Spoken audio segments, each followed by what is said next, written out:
Hello, everyone. Welcome to the first GOP debate. I'm here with Dr. Shiva, and we're going to ask Dr. Shiva some questions. And let's get started with the first question. So there was a song written about the economy, Dr. Shiva, and we would like to know what's your stance on the economy and how you would take the economy in a new direction.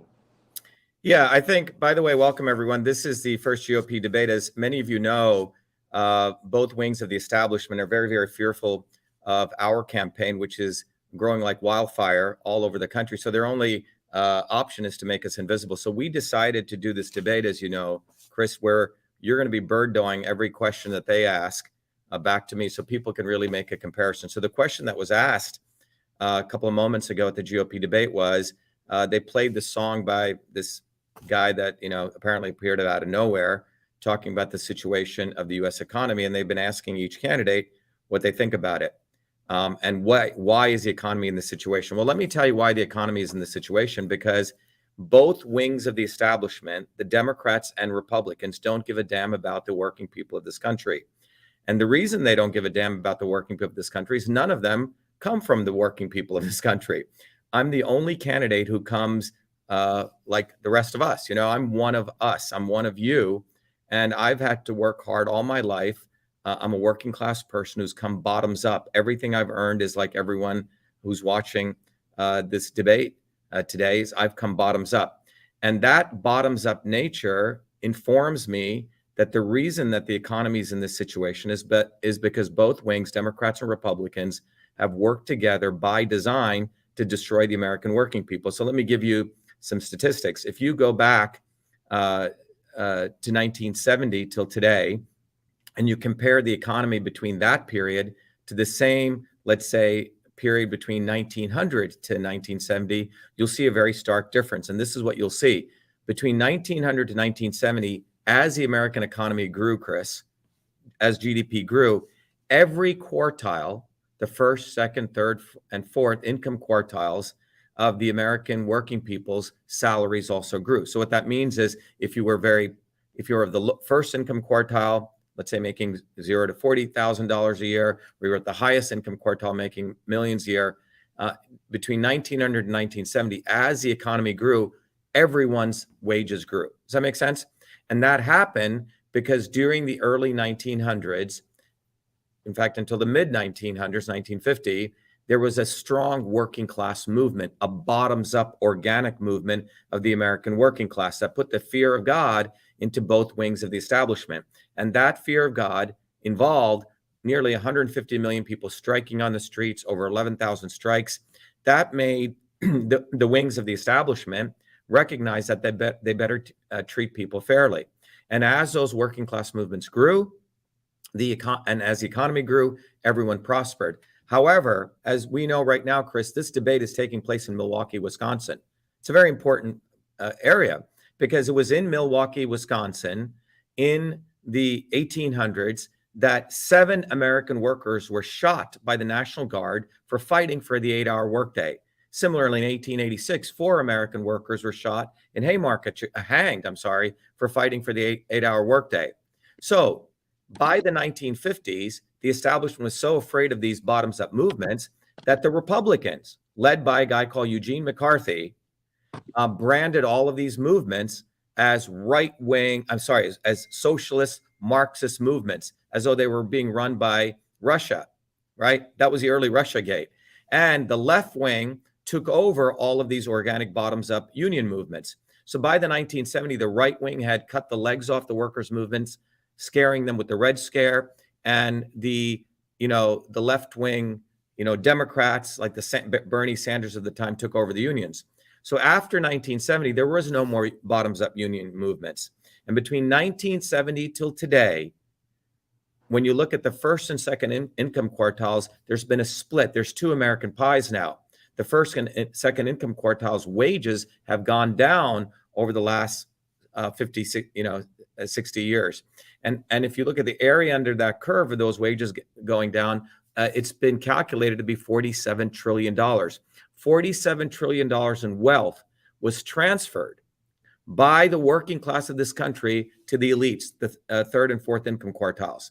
So today, the condition you have today is the average American worker is lucky if they have $400 in savings in their bank accounts for a rainy day. And both Republicans and Democrats have done this. Obama printed $8 trillion in 2 terms, and that was a wealth transfer to the wealthy, from working class people to the wealthy. They printed money, which went into Wall Street to save the banks, if you remember, in 2008.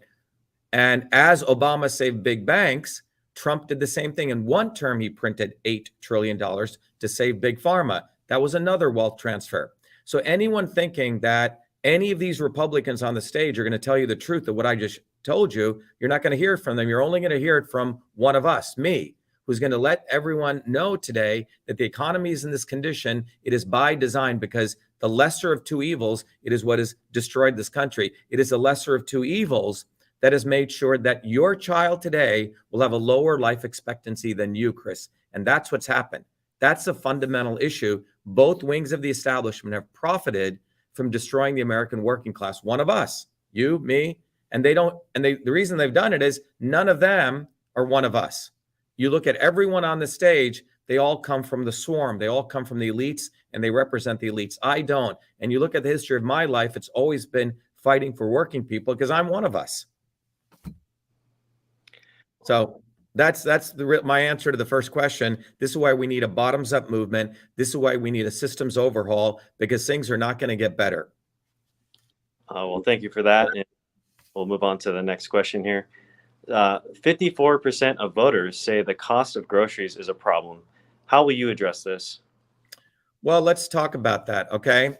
If you recognize this fact, the reason what we call inflation, or the cost of groceries up, is because the establishment plays this very, very funny game by printing money when they need it, right? And the printing of money actually causes inflation. And why does the establishment print money? So we have to go to the why to understand the solution.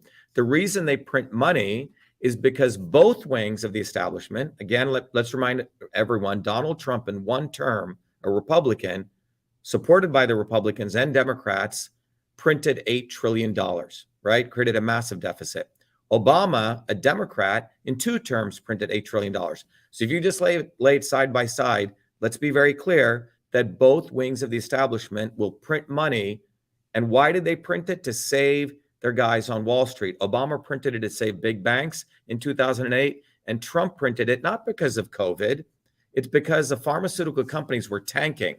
As anyone knows who's actually studied it, as someone who's a biological engineer, for the last 30 years, pharmaceutical companies have been going down in revenue because their entire pharmaceutical development process sucks. It doesn't work. So they needed a pandemic. They needed a quote unquote a vaccine to save them. And that's why Trump was brought in. So he printed money fundamentally to save big pharma, like Obama printed money to save big banks. Now, why can they print money? The reason they can print money is because the US is a reserve currency. Stephanie Keating, one of the theorists of what's called the modern monetary theory, and she's a professor at Wharton, actually says it's fine to print money as long as you can, quote unquote, control inflation. And the US can print money as long as it's a reserve currency. How does the US maintain its reserve currency status? With the might of the US military becoming the imperial force, which is a policeman of the world. So that's what it goes. So the US must be able to be a reserve currency, which means they must be able to subjugate other countries to ensure that the US is a reserve currency. And with the reserve currency status, they can print as much money as they want. Allowing people, the government, on behalf of the elites to print money means who suffers? Who suffers is the working people. And that's why you see, all the interest rates going up and the cost of, goods going up. Now, where we are entering into the cycle of printing money and causing this devastation of working people, it doesn't really affect the elites, right? Because they can still afford, the 0.1%, the Elon Musk's example, case in point, the guy, 600 billionaires during the last, 4 years, particularly during the pandemic, increased their wealth by $2.3 trillion. So that doesn't affect them if the price of groceries goes up by 50 cents for this or that or dollar, right? But it does affect working people. And the only solution to this is something very, very simple. You have to create a real economy. a true market economy that is not based on printing money and the might of the military industrial academic complex. Well, how do you create a healthy economy? Well, you have to unleash innovation. You have to make sure that there's broad access to infrastructure and education for all people, not only to those people sitting on the debate stage right now who get to go to Harvard and Yale and places like that because mama and papa got them in, okay? Robert Kennedy's papa got him into, Harvard. He wouldn't have been able to get in there based on his grades, right? And all of these guys. So the bottom line is that the amount of money we spend on the military industrial complex to create reserve currency status, if you took a fraction of that and you stopped doing that and you put it back into infrastructure, you would have a very, very different economic model because more people would have the opportunities to innovate, start small business, and be entrepreneurs. And that's how you create a real vibrant economy. But that's not what they want to do. And the reason they don't want to do that is because they're all part of the swarm, Democrats and Republicans. They do not represent us. They're not one of us. Now, me being one of us, I'm going to make some very, very hard decisions to ensure that working people get what they deserve.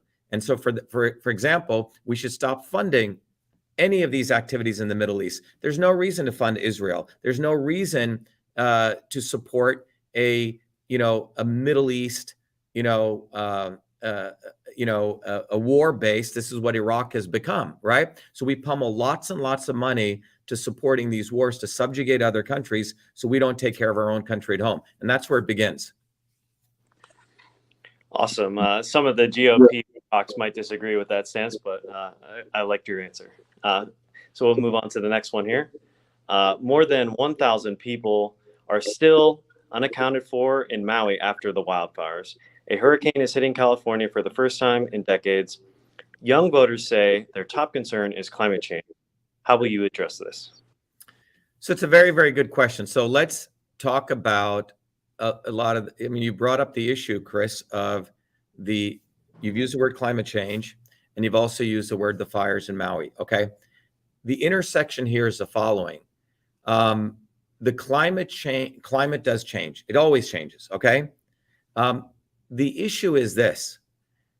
There's been a theory put forward by an organization called the International Panel on Climate Change, the IPCC, and it started around in the mid-'80s, right?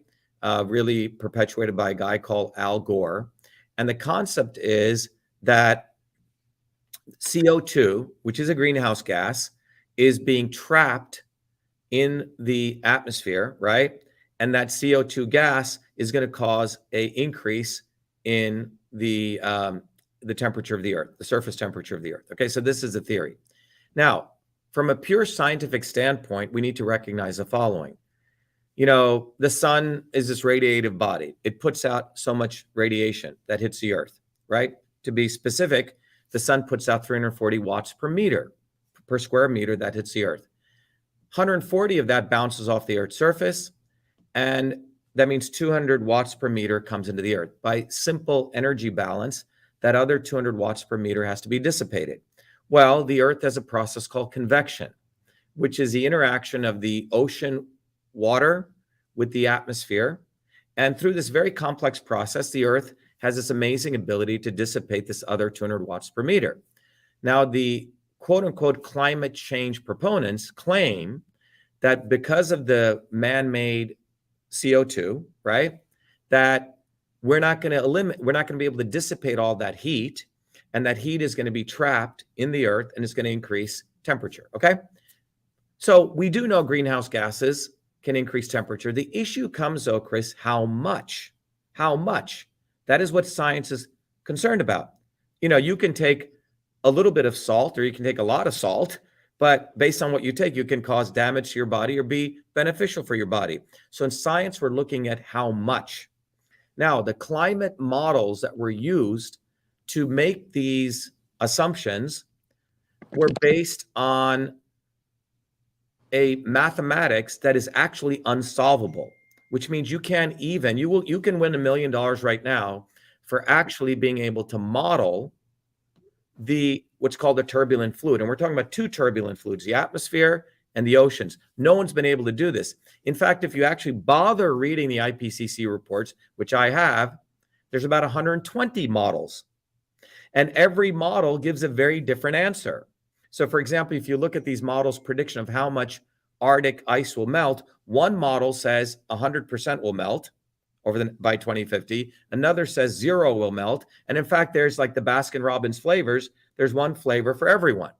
So this is not science. What is science? What is evidence in science? And as a scientist, I can tell you, evidence is reproducible predictions.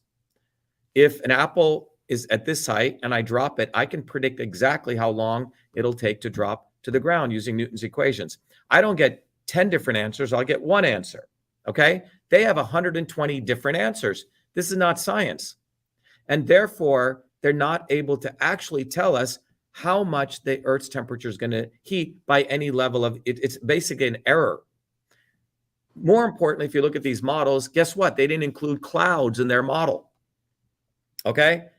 Clouds were not included in the model, and more than enough evidence by the work of Dick Lindzen at MIT now shows clouds have an amazing effect to control the Earth's surface temperature, no different than the iris of your eye. If I shine a bright light, your eyes just don't stay wide open. They know how to close, and in the similar close and open, right? In the similar way, they did not include clouds. So the models are completely bogus.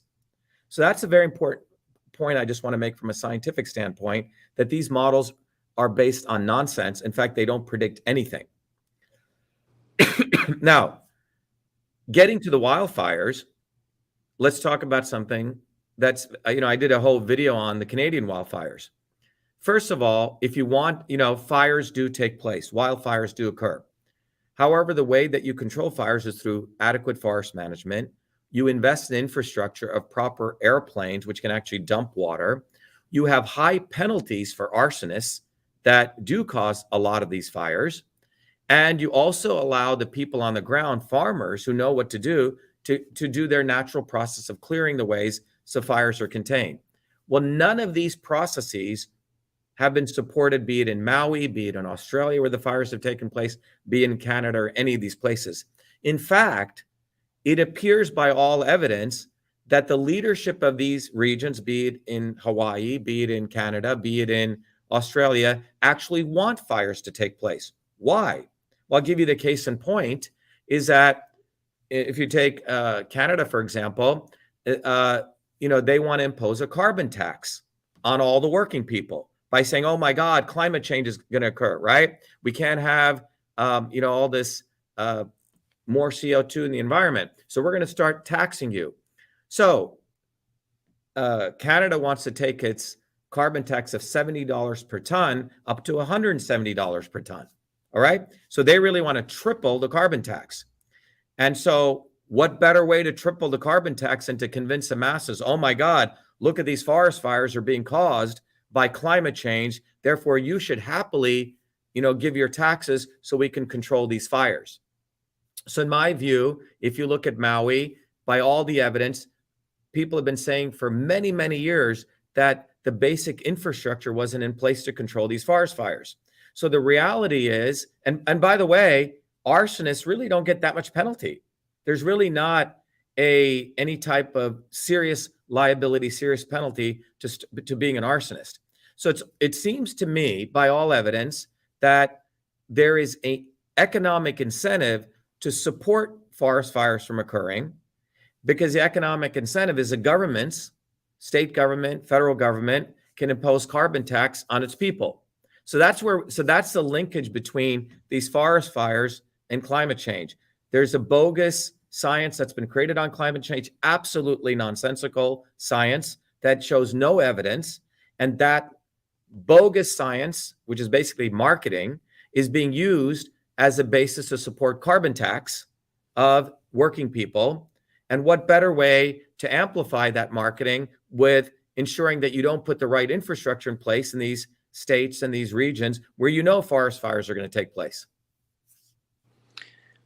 Well, that's an excellent answer. Using science with actual evidence-based science, not models. I'm sure the GOP, their heads are spinning with that one. So well, the bottom line is none of those candidates on the stage can even talk to the reality why all these climate change models are bullshit, because they don't even know the science. They'll just probably be listening to my words and mimicking it. None of them can actually explain to people in very simple ways why these models are bullshit. None of them have actually read the IPCC report. All right. And anything they say today, they'll contradict tomorrow. But if you look at what I've been saying for the last decade, it's always been consistent to this point that the climate change bullshit is being done to impose a carbon tax on working people and small businesses. It's literally a tax on the poor again. That's what it really is. Well, thank you for that explanation, and we'll move on to our next question. Abortion has been a losing issue for Republicans since Dobbs' decision. 6 states have passed pro-abortion laws by referendum, including several red states. How you address this issue? Well, look, the abortion issue was, designed, at its first level to always be a states' right issue, right? The states should be able to decide. And what the Supreme Court did was give it back to the states, which I think was a good thing. So ultimately, because we live, the United States is a republic, right? We're a republic where the individual states have the rights to do that. So I think rightfully so, the Supreme Court passed it back to the states. So the states have the rights to do what they want to do based on each state can do, they have all different ways they can do it. They can do it by vote, they can do it by referendum, et cetera. And so that natural process is taking place, which I think is how it should occur, Chris. Now, on a personal note, for me, you could say that I'm pro-life and pro-choice. Let me explain that, okay? The right-wing Republicans, from a Christian perspective, which I honor and which I support, are talking about from the time of when life starts. As a biologist, I can tell you life, by all accounts, starts at conception, period, okay? And anyone who argues against that is out of their mind from a scientific basis. So life begins at conception. So I think rightfully so, people want to protect that life and make sure that that life is honored and treated, which I support. But here's a contradiction I have, the contradiction I see with many of these right-wing evangelical Republicans who rightfully support that. They seem to support that up until the baby comes out of the womb. But after the baby comes out of the womb, they don't seem to be pro-life anymore. They're fine with Monsanto polluting the world. They're fine with, GMOs being created. They're fine with, poisons in the atmosphere. And you can see this consistently. Many of the pro-right-wing, pro-life Republicans actually support Monsanto, support genetically engineered foods and so on, and support the poisoning of the environment, which obviously affects that child after it comes out of the womb.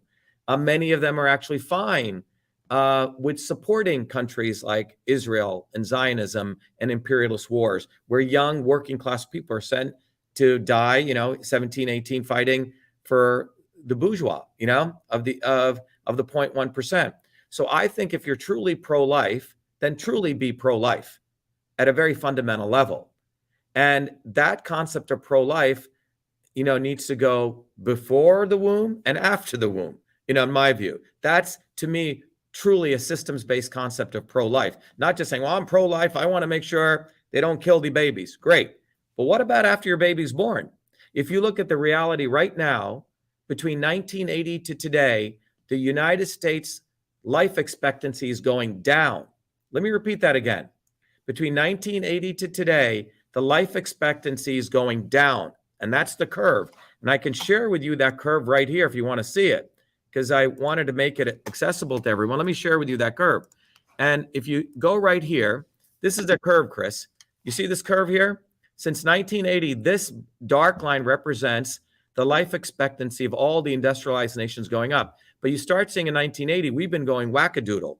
And this represents the fact that we're destroying the immune system of the US population. And even before COVID, look what's been happening, right? So if you have a child, a son or a daughter today, get ready, your son or daughter is going to have a lower life expectancy than you. And to me, this is not pro-life. This is anti-pro-life. And this curve going downward is a result of both Republicans and Democrats' policies that have affected your biology over the last nearly 60 years, going back to the Kennedys. And that's what we're talking about. Neither wing really is truly pro-life. So I'm glad we're talking about abortion, because ultimately it leads to the issue of life.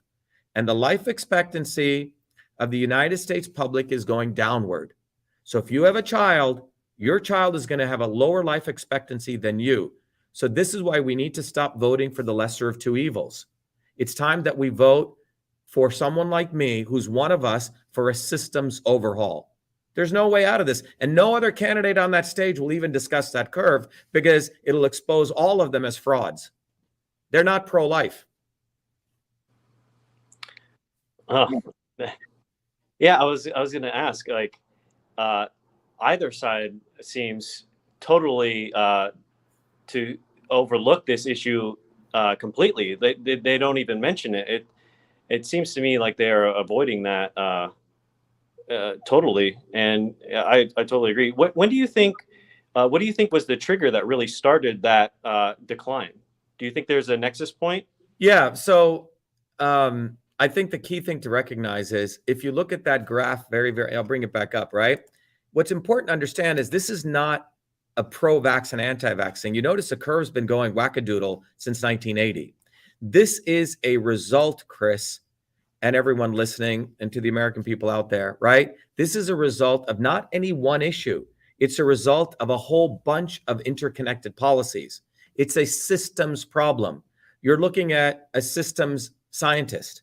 I look at problems and I try to see the interconnections among things to find the real truth. And what you find is Republican and Democrat, Republican and Democrat, Republican and Democrat, Republican, Democrat, for the last 60 to 70 years have colluded together to create policies to destroy your health. Let's take very recently, 2020, lockdowns. Lockdowns were supported by Booby effing Kennedy Jr., a Democrat. They were supported by Trump. They were supported by Fauci. They were supported by both wings of the establishment. In 2020, I was the only person, the only scientist in the world, the only candidate on that stage who not only spoke up vociferously against lockdowns, but led massive demonstrations across the country against them. Why? Because I know the policy of lockdowns affects oxidative stress in your body, will create inflammation in your body, will affect mitochondrial respiration. You see what I'm saying? Lockdowns, why do I say that? Because when you lock down someone, they get depressed. Depression leads to all these ailments in your body.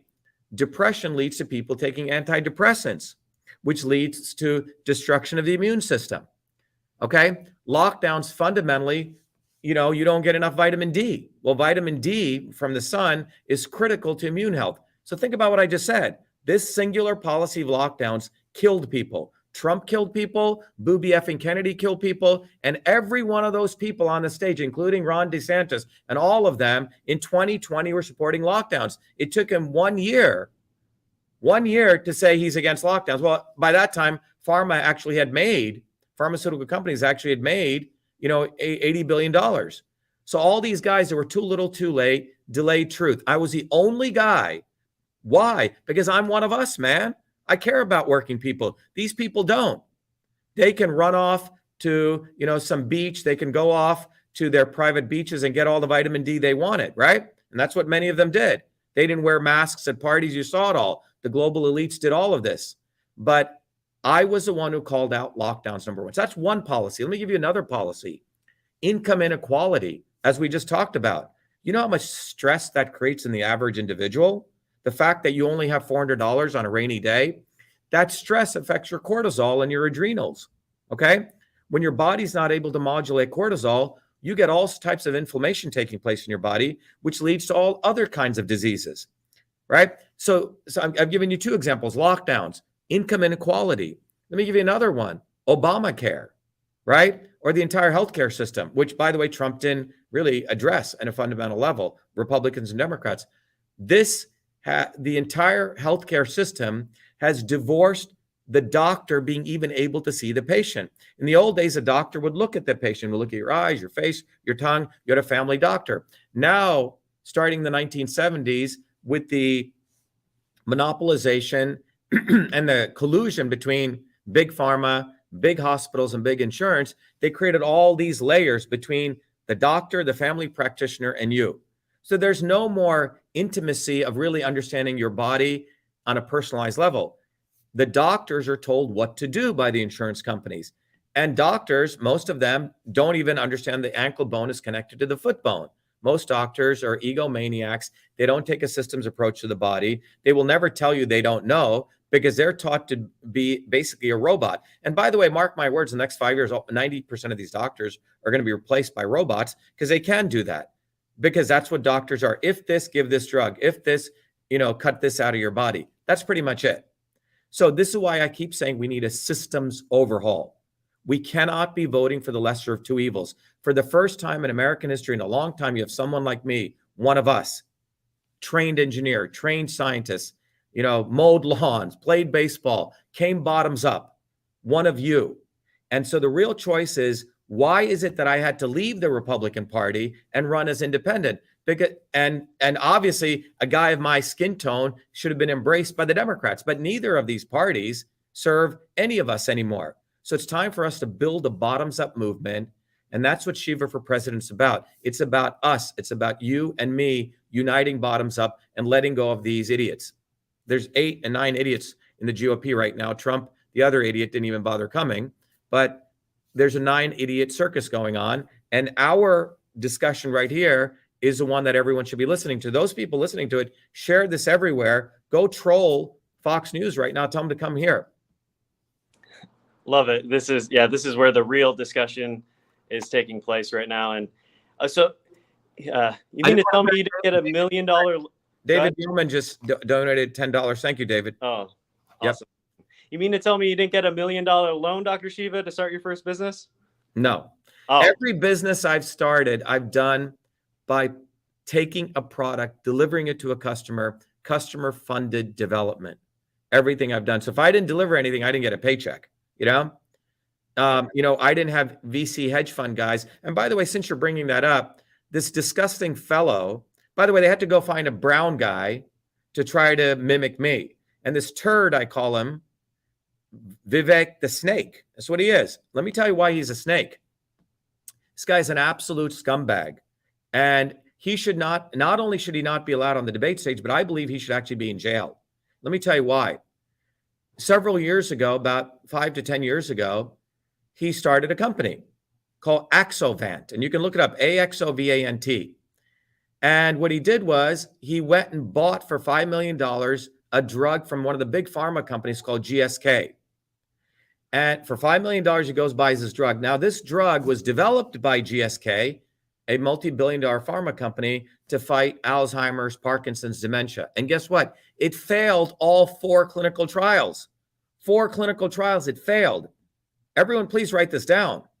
It failed. So he goes and buys this drug for $5 million, puts it in his new company, and then has his mother, you can't write this, his mother, who's a physician, take one of the failed clinical trials, reanalyze the data by throwing out all the people who didn't complete the trial. It's called a completer analysis. And voila, they represent the new results of essentially just redoing the clinical study. They didn't even do a clinical trial. They just redid the data, and they presented this as an amazing drug that should work.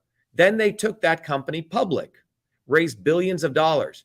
Now he knows that this failed 4 clinical trials, raises money, cashes out about $50 million personally, and then waits about 2 years and then does a clinical trial knowing it's going to fail on patients. And the stock tanks. In fact, they had to shut down the company. In fact, they changed the name of the company. And I just looked at it, April 2023, they shut it down. This guy's a fucking scam artist. He's not interested in people's health. And this is the same reason why the life expectancy is going down, because scam artists like him, who get a Yale law degree and get a Harvard biology degree, are supported to scam people. It's not about healthcare. It's about actually creating death, making money. It's financial engineering. And these are the kind of people that are on the debate stage right now. And not one of those people, be it Fucker Carlson or be it any of these people who have interviewed this scumbag, has asked him about that. So they give them wonderful layup questions. So, but again, a guy like me who actually works for a living, is a scientist, can call this out and educate people. But this guy, Vivek the Snake, should, someone should take a bat and beat the snake. That's what people should do. He's a real vicious, filthy scumbag snake. Again, $5 million bought a drug, a useless drug. Okay. Redid the marketing, took money out, and then did clinical trials on people. This guy should be complete. All of his companies should be shut down. No one should allow any of his companies to do clinical trials on anyone. It's disgusting. I totally agree. We could spend all night talking about Vivek and his all his misdeeds, but we'll move on to the next question. American cities are in decline. Americans are moving out as crime and homelessness are moving in. How do we solve this? So let's talk about that. By the way, I wanted to thank someone else on our online call who just donated $50 to our campaign. Thank you. Let me just, and by the way, we're not asking, if you notice, we're not begging people for donations. I just want to make a point here. If you want to help our campaign, go to Shiva for President and volunteer. Volunteer, download one of these flyers and hand it out to your friends. It says the lesser of two evils is killing our children. And you'll see the graph is there. We need to educate our people neighbor to neighbor. Go get one of these wonderful bumper stickers I'll show you, put it on the back of your car, okay? Very simple. You'll reach 100,000 people. We need to build a bottoms-up movement, and that's what we're doing. We've built it, but we need to escalate it. But let's talk about this question you're asking, Chris. You know that we teach people system science to people in our movement. In system science, there's three fundamental principles that affect everything in the universe: your body, an airplane, a city, a country. One of them is the aspect of freedom, the ability to move freely, to talk freely, right? That's one aspect. Well, that's been destroyed by the passage in November 16th, 2018 of CISA. Trump destroyed it. The creation of the Cybersecurity Infrastructure Security Agency violated the First Amendment, where Congress shall pass no law to abridge freedom of speech. That's what they did. It was voted unanimously by every person in the House and unanimous consent in the Senate. Think about that. Every scumbag, Congress and the executive branch supported the creation of CISA. So we don't have this freedom anymore, particularly on social media, number one. So that's one principle: movement, transport. Another principle in system science is called the ability to take ideas, to take things and convert them to find what truth is. Practice the scientific method. But we don't have that anymore, Chris, because the institutions of academia are completely corrupt, right? We can't really fight for freedom because if you try to do a lawsuit to win freedom, the judges are corrupt. And we know that from my own lawsuit. But the third principle is something called the structural principle, infrastructure. Okay. From a systemic standpoint, it's health, right? Your health is your infrastructure. With health, you can fight for freedom. With health, you can do great science. So when you look at a society, we need freedom. We need the ability to do science, but we need infrastructure, healthy infrastructure. And that's where I look at security, right? Where you look at the physical infrastructure. Are you supporting infrastructure that we don't have crime? And the reason at the heart of this is taking place is think about someone who gets elected to Congress.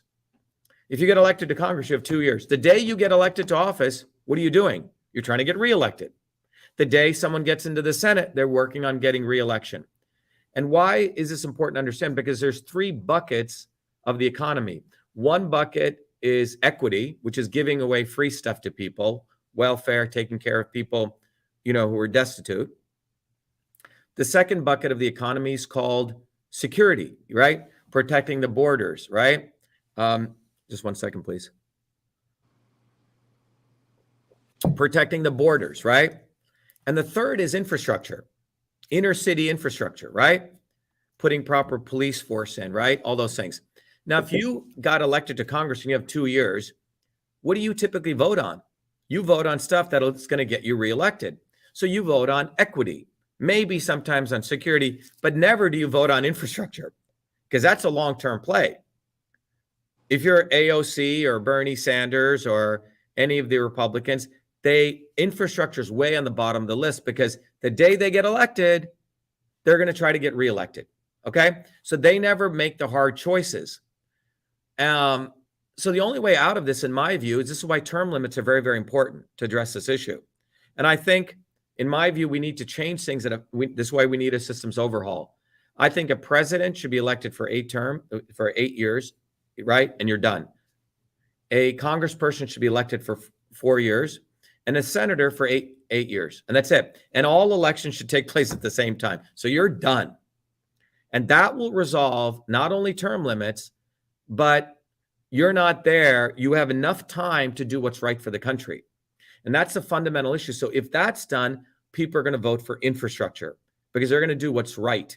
And they know they don't have another gig. They're in and they're out, right? And that's what the founders wanted. This wasn't supposed to be a lifetime job. This was supposed to be you serve and you go back to your job. Well, most of these people don't have a job. So that's why they're doing this. So if you intersect what I just said from a systems perspective, these people do not put any infrastructure in the inner cities. So if you don't have infrastructure, if you don't have proper educational opportunities, if you don't have any of these things, that's where crime comes from, right? There's a direct relationship between crime, income inequality, and feeling hopeless. That's where all these things are connected. But you solve that with infrastructure. And system science tells us that. You take care of your physical infrastructure. Think about yourself. Maybe you start exercising, you start eating right. Now you have the wherewithal, right, to go fight for freedom. Now you have the wherewithal to maybe go discover stuff, be an innovator, an entrepreneur. But if your personal infrastructure is screwed up, you're not really going to do much. And that same at the microcosm, at the macrocosm, at the macro level, we've done that with many of these inner cities. So we must create the conditions that we focus on infrastructure, period. Excellent. I love your approach there. Yes, the cities need infrastructure, and that really goes back to what you said all along, is the basis and root of all income inequality. So I love that answer. So this next question kind of dovetails right into that. This weekend in Milwaukee, there were 30 shootings. School shootings have increased as well. Democrats blame easy access to guns. What do you believe is the solution to this problem? Yeah, so those of you listening, this is again an opportunity for all of you, the American people, those of you who want to really lead and get involved, to recognize that when you start looking at the world as a system, you yourselves can start to answer this question. Okay, about I think 6 months ago, we did a whole 4-hour workshop on gun violence. You may remember, Chris, and we really did this deep systems analysis. So the left wing, the Democrats, say, oh, gun violence is because access to guns, right? And they want to destroy the Second Amendment. On the other hand, the right wing Republicans say, no, I want my guns. This is being caused by these kids are watching too many video games or they're on drugs, okay? And so you have this issue. And the reality is both wings of the establishment will then send out emails to raise money off of that, okay? Rand Paul will send out email, oh, they want to take away our guns, right? It has to do with, people on antidepressants or whatever, right? And he'll get cha-ching money because they split the working people in two. The Democrats send money saying, oh my God, these right-wing Republicans, want to kill all of us, give me money. So you see, it's a money-raising exercise. They do not want to address the real issue of gun violence. They don't. Now, if you really go read some of the wonderful research papers done on this and you connect the dots, the real reason for gun violence is income inequality, period. No one wants to talk about that because neither wing of the establishment wants to address income inequality. The Democrats will talk about it, but they don't want to solve it. The Republicans may talk about it. Oh my God, we need innovation. We need entrepreneurs. We need market economy, but they don't create market economies. They create monopolies. So both wings of the establishment do not want to address income inequality. And enough research has been done to show that if you go look at nearly 95% of these school shooters, particularly the kids, they came from neighborhoods where they had massive income inequality. So there would be a city here and another city here, wealthy city, poor city, and these kids would experience this income inequality, and over time, it builds up tremendous amounts of rage over time. There was a very interesting clinical study done, interesting enough, looking at violence on airplanes. Okay. And they found that a significant number of those violent events took place of where a guy in economy class would walk into first class and back.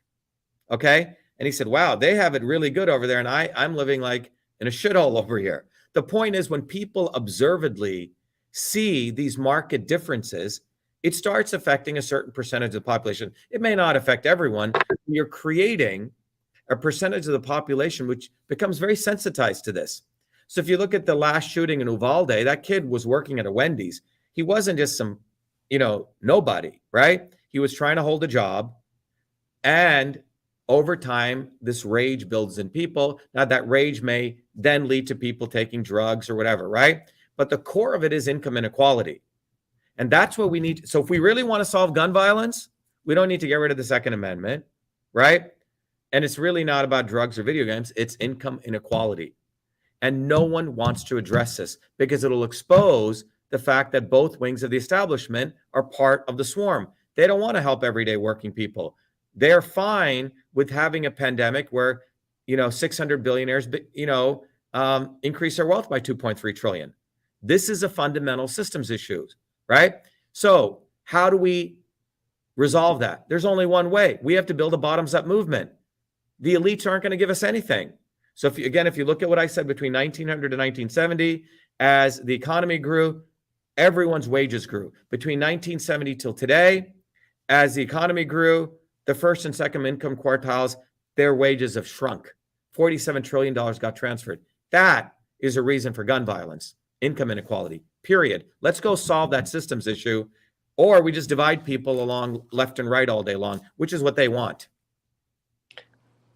Excellent answer. It's very interesting. So you're saying you're not going to become president and wave a magic wand and magically gun violence. We actually need to be active and proactive in changing our communities bottoms up. That's interesting. And the reality is, people have to recognize, everyone listening, to all the American people, we're at a very critical point.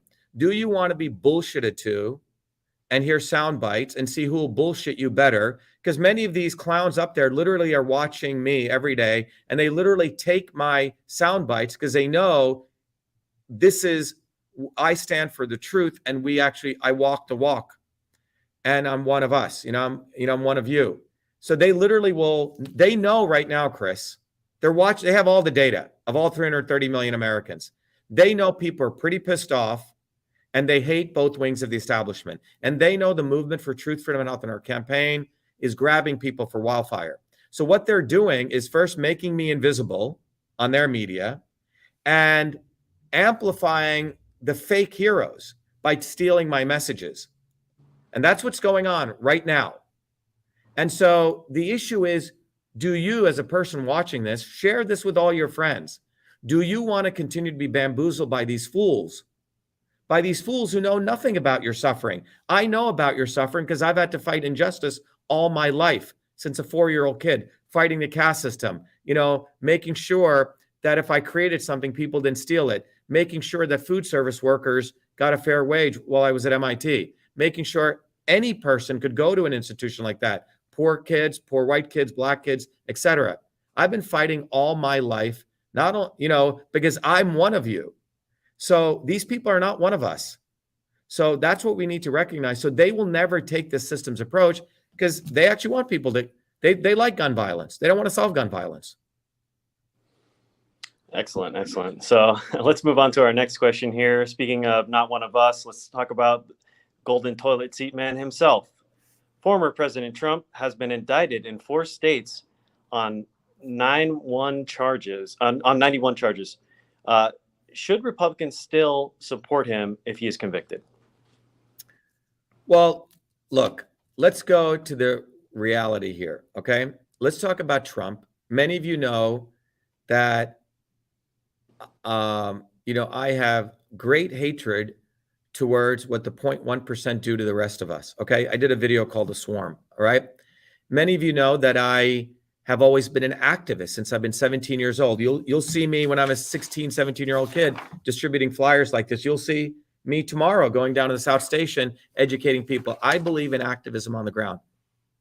I realized after watching the Reagan-Mondale election of 1984 and a guy called Jesse Jackson, how both wings of the establishment sucker people back into the establishment. So I never voted until Trump ran. Now, Trump said enough anti-establishment things, I was intrigued. However, it took me a while to realize that he was part of the swarm. The right wing had a vacuum. They had the obvious establishment. They didn't have the not so obvious establishment wing. So they needed Trump to sucker people in. Trump was selected. If you are a MAGA cult member and you believe elections are selections, then how was Trump elected? And don't give me the answer, oh my God, he won overwhelmingly. No, he was selected. The reason Trump was selected was because go back the 8 years before Trump. It was a guy called Obama. 57% of Trumpers voted for Obama, which means a lot of white working class voted for Obama. He was presented as a Manchurian candidate, comes out of nowhere, just like Vivek the Snake comes out of nowhere, okay? Obama comes out of nowhere, gets promoted, and for 8 years, this fool, Obama, bamboozled white and black working class people. He told them, I'm going to fight for you. But on the midnight of 2008, he saved all the big banks. He printed $8 trillion, right? So the working class in this country were done with him. So they needed a white working class, a white hero. Bring in Trump. It's like casting time. Okay, we're done with Obama. We need the white dude. So if elections are selections, Trump was selected. And for the next 4 years, Trump bamboozled the white American working class, who are the tip of the spear of truly protecting the Bill of Rights.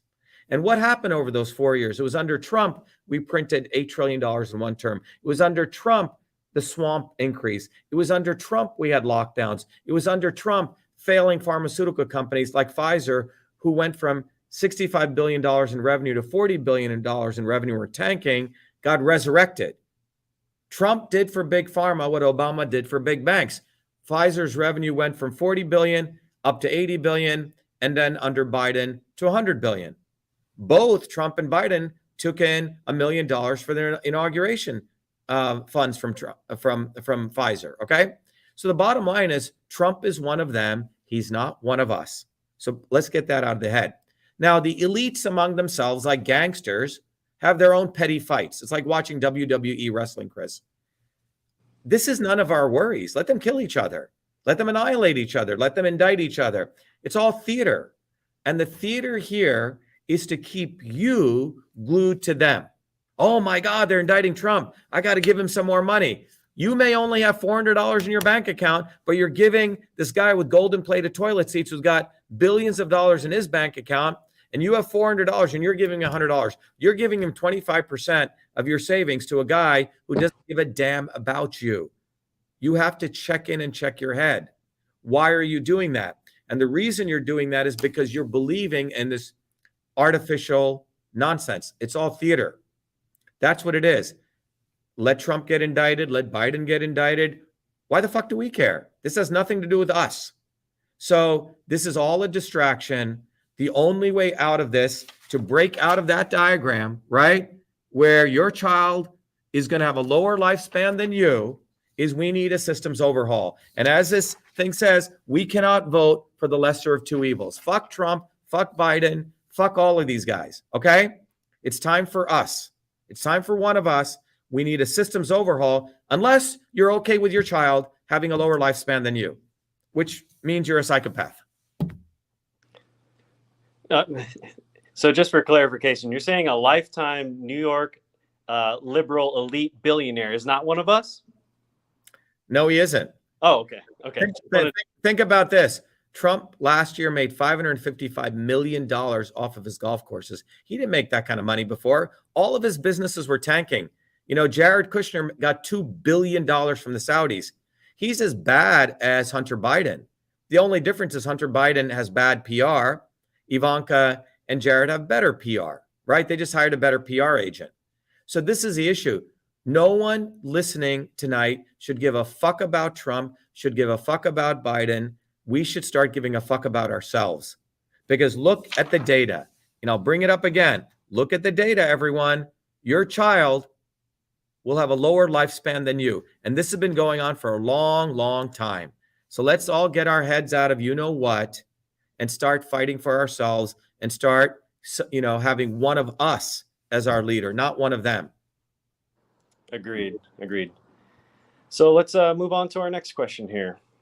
Do you believe that Mike Pence did the right thing certifying the 2020 election on January 6th? Okay, look, here's the bottom line. Many of you know that in my election in September of 2020, long before, months before the presidential election, we know for a fact in Massachusetts, they stole my election. We had 3,000 volunteers on the ground, 25,000 lawn signs, 10,000 bumper stickers. We were everywhere. We raised $2 million in a blue state Republican primary. Who cheated that election for me? It wasn't the Democrats. It was the Republicans and the Democrats. This was a Republican primary. So just bear in mind that as an MIT engineer and scientist, it was I who discovered the systemic fundamental issues in our election systems, which was chain of custody. They deleted ballot images, which is completely violation of 52 USC 20701, and the signature verification systems are flawed. After I discovered that, Trump then got into the election integrity business, but he didn't give a damn to solve these issues. Him and all of his bullshitters who wanted to sell pillows started throwing all sorts of other shit out there because they didn't want to address the real issues that I had uncovered. They wanted to conceal it. So in order to conceal the real issues, they went out there and they talked about all sorts of shit. And they made a ton of money. Both wings did. One guy talking about election integrity, but not really wanting to solve it. Trump made close to $500 million off of my data, but never addressed the stuff. All right? And you know who got half of that money? The RNC, the Republican National Committee, because they split the money between Save America and them, which means that debate that's running right now is because of my hard work, which they never addressed. Okay? The RNC, you can literally trace a line to the work I did and the money they made. So, but they do not want to address the fundamental issues. So the issue with Mike Pence certifying or not certifying it is frankly immaterial, okay? That's not the real fundamental issue. The real fundamental issue is that we still have fundamental issues in election systems in this country that have not been addressed, period. And what did Trump do with that $500 million that he made off of my work and off of the money of everyday American people who wanted to see election systems issues addressed? Nothing was done. Mike Pence won't do anything about it. Donald Trump won't do anything about it. He will raise a lot of money off of it, and others will sell a lot of pillows off of it. But they don't really care to address any of the election systems issue. They want to create a drama, Pence versus Trump. Come on, guys, they're on the same team. All right? They're not on opposite teams. They're fundamentally on the same team. Any differences they have are frankly very minor differences compared to the differences that we have, which is we really want real election systems that work. Very simple, solve the signature verification issue. It's a black art. Solve the chain of custody issue. But those two fundamental issues, which I did 2 very powerful scientific papers on, have never been addressed. Instead, they found disinformation, talk all sorts of wacky shit. So we're asking the wrong question. The issue is, do any of these people want to address election systems? I would say, a hard no. Trump doesn't want to address it. Mike Pence doesn't want to address it. None of those people on the Republican stage want to address it. Excellent answer. Addressing fundamental elections systems problems, both sides seem to benefit from having a shit show at the voting booth. So I loved your answer. The root of the problem. Chris, if you look at any state, you'll find it fascinating. In a state like New Hampshire, which is supposed to be Republican, what's fascinating is at the local level, at the state level, the Republicans win. But at the federal level, the Democrats win. How is that possible? And I'll tell you how. They have horse trading. The Republicans say, okay, we're going to let you win the state, and we're going to take the state election because we get to control the billions of state dollars and all the graft and corruption, and we'll let you control the federal monies coming in. Go look at Michigan. At the state level, the Republicans won all the local House and Senate seats locally, but at the federal level, they lose. They're doing horse trading, everyone. It's all a racket. Follow the money. This has nothing to do with elections because they can manipulate these elections at will. So why am I running then, Chris? I'm running because we're giving people a real option, but the option is we must build a bottoms-up movement. It is movements that change the world. Excellent, excellent. Moving on to some foreign policy.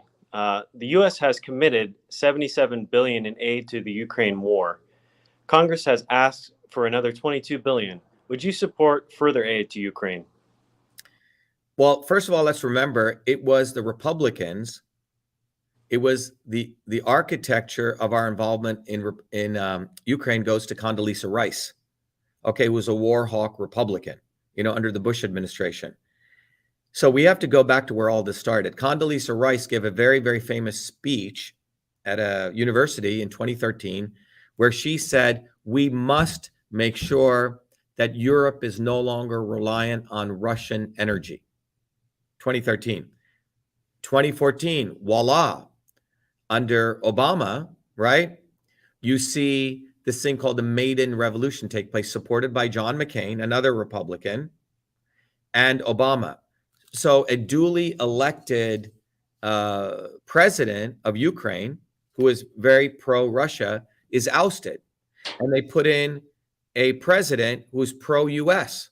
It was a coup that took place. And that guy, by all accounts, was a Nazi, pro-Nazi force. And so when you look at Ukraine, the eastern province of Ukraine was really upset at what took place. They knew the US did the coup. And this person was pro-US, which means pro-US oil.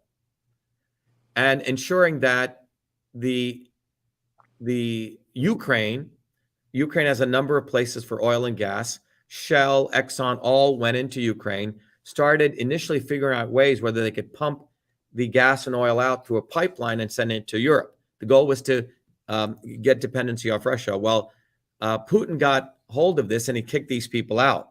But more importantly, the eastern province of Ukraine, where generations of families remember Hitler, remember fighting the Nazis. They were so upset they no longer wanted to be part of Ukraine. They held a national referendum and they decided to divest from Ukraine. All right. But you have to understand, this started by Republican policy, hawk, Condoleezza Rice architecting this, then executed by regime change scumbag Hillary Clinton, supported by Republicans and Democrats. So let's just get this clear. Once again, both wings of the establishment who serve big oil, who serve American big oil interests, wanted to have Europe dependent on US oil. And they did that. They blew up the Nord Stream pipeline, right? Now Germany and all those countries have to depend on US LNG. So now liquid natural gas is flowing from places like Louisiana, right, up to Europe. So they've executed their mission flawlessly. And again, let's look at it from a step back, thinking about, for the movie Godfather, right? We're like the peasants caught in the crossfire. Putin himself is an oligarch, right? They have oligarchs, minor oligarchs in Ukraine, and we have oligarchs in the United States, all right? How these oligarchs fight, we don't gain anything from it. So when they send money to Ukraine, that's depletion of US resources that should go into infrastructure. When Putin puts money there, that's depletion of resources that's actually being depleted from the Russian people, right? Because they're supporting a minor set of people. But at the end of the day, the only way to fundamentally change this is through movements. Because ultimately, right now, the Ukrainian people are being used as a proxy for US imperial interests. And they don't give a damn about the Ukrainian people. They don't give a damn about the Russian people. And we also know that many, many US soldiers are covertly already involved in training in Ukraine. So there is an open war going on in Ukraine. And outwardly, we think $70 billion went. But we know that a lot of that $70 billion that went to Ukraine gets funneled back to the pockets of these politicians back in the US. It's a big money laundering operation, Chris. That's what it fundamentally is. And the left and the right are both supporting this war because they're both profiting from it. And anything you hear from them saying, oh, we don't support the war, It's all just bullshit. Any one of those people on the stage, it's all just theater. None of it's real. At the end of the day, they'll do what the military-industrial complex wants them to do. So many on the GOP stage may say Putin is a madman and he must be stopped at all costs. Is there a peaceful solution in Ukraine? Well, look, first of all, as president, I would pull out of NATO. Okay, that's the first thing. The creation of NATO was to, to stop Soviet Union from expanding. Well, there is no more Soviet Union. Okay. Many very, very rational people and other scholars have written about this. There's no need for NATO. NATO exists to keep NATO existing. That's all NATO exists for now. So they create crises, they create these situations so they can justify their existence. So the simple solution to this is we should pull out of NATO. There's no reason being in NATO at all whatsoever. It's a very simple solution that can be done as commander-in-chief with a stroke of the pen. And that's what should have happened, period. And that's what should happen right now, Chris. Excellent. I would love to pull out of NATO, and I'm sure many of our GOP debaters would disagree with that. But well, remember, every one of them is part of this war machine. When you go to Yale, they build a dossier on you. Did you know that? When you get accepted to Yale, just like Oxford, they don't allow any Tom, Dick, or Harry into Yale. Yale is one of those very, very elite, old school institutions, legacy admissions. And when you get allowed into Yale and you get that Yale moniker, you're part of a club. They know they can trust you. So look at the two quote unquote front runners, right? DeSantis and the snake, Vivek. They're both out of Yale, okay, or Harvard. They're both part of the club. In England, it's Oxford is a club, all right? This is not just coincidental. So these guys are in the club. They learn how to just say whatever the hell they need to say, right, to get elected. And they think that's being really smart. They think by being devious, you're a very smart human being. For working people like us, Chris, it's hard for us to fathom that these people are sociopaths, but that's what they are. They're absolute sociopaths. They're another being. They're another reptilian race. You can even think about it, right? They're not us. They think in a very, very different way. They think it's okay to say one thing and do another, right? And that this is a smart thing to do. They actually think it's okay that you buy a drug for $5 million, run a scam IPO, knowing it's a useless drug, and then dump it. They think that's smart. Wow, he made $1 billion. What an intelligent human being. And they actually spit on us thinking that we're not as smart as them. So I think you should just let what I'm saying sink in. These people are not one of us. Yeah, someone said they're lizard people. Exactly. And when you mention lizard people, I can't help but think of John Kerry licking his lips. Rather, and speaking of Yale, talking about John Kerry and George W. Bush, both went to Yale as well. If you saw that idiot Vivek playing tennis, he looks like a salamander lizard running around. Okay. So that's what these people are. They're not humans. All right. Enough with the lizard people. Let's move on here.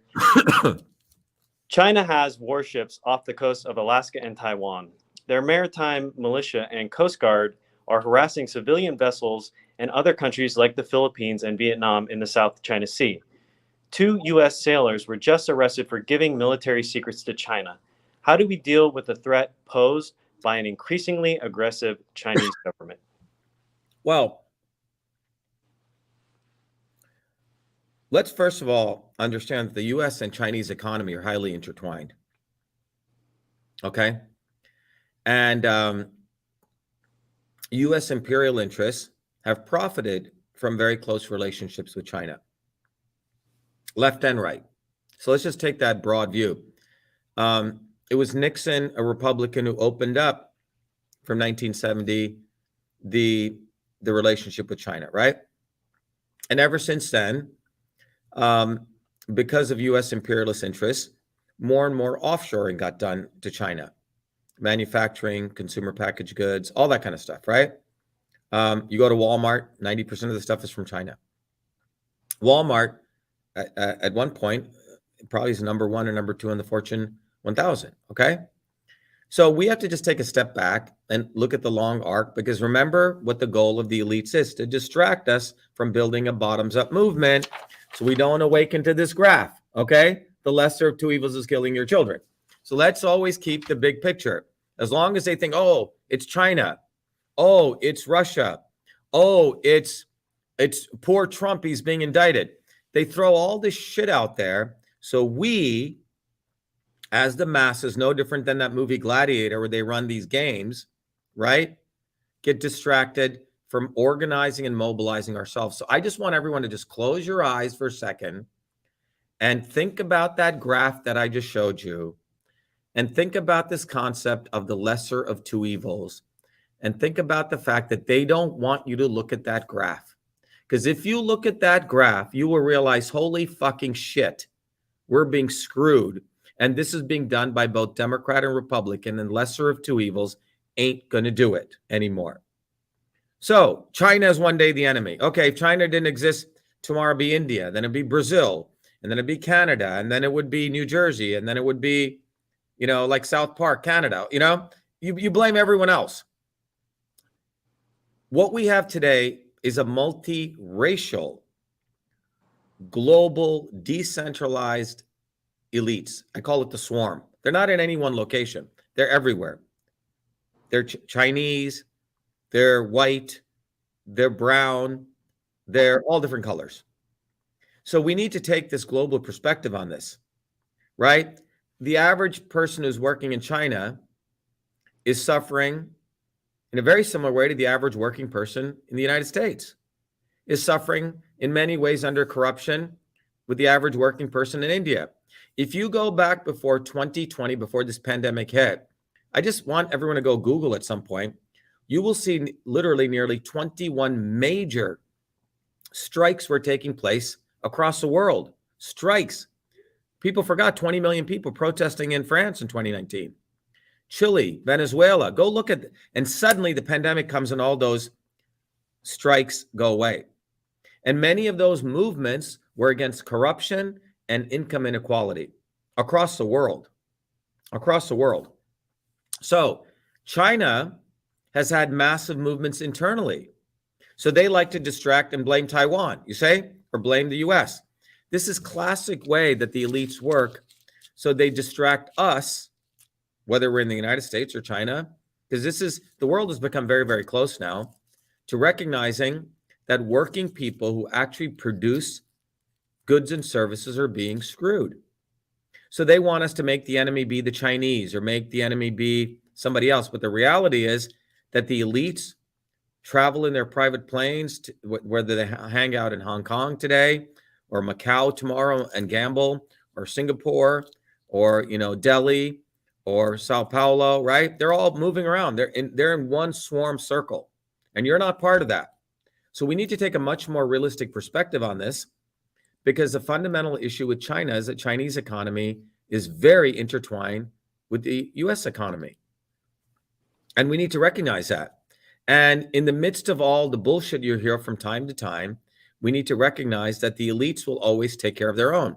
Case in point, Elon Musk had branded China on Twitter as state-owned media on Twitter. The day he lands in China, he takes it off and he says, China and the US are conjoined twins. We have so much in common. When he says we, he's not talking about you and me, Chris, us. He's talking about he and the Chinese CCP. He's talking about he and the Chinese elites. So when they say we and them, we should be very clear of these pronouns, okay? I think we should use the right pronouns in this case, okay? It is us versus them. Everyone should put up on their Twitter or Facebook, I'm an us and they're a them, okay? That's what we should put. We shouldn't put she, it, her, it, whatever, all that nonsense. We should say, Dr.SHIVA, us, and Donald Trump, them. Elon Musk, them. Joe Rogan, them, right? DeSantis, them, and us. It is us versus them. And that's what we need to recognize.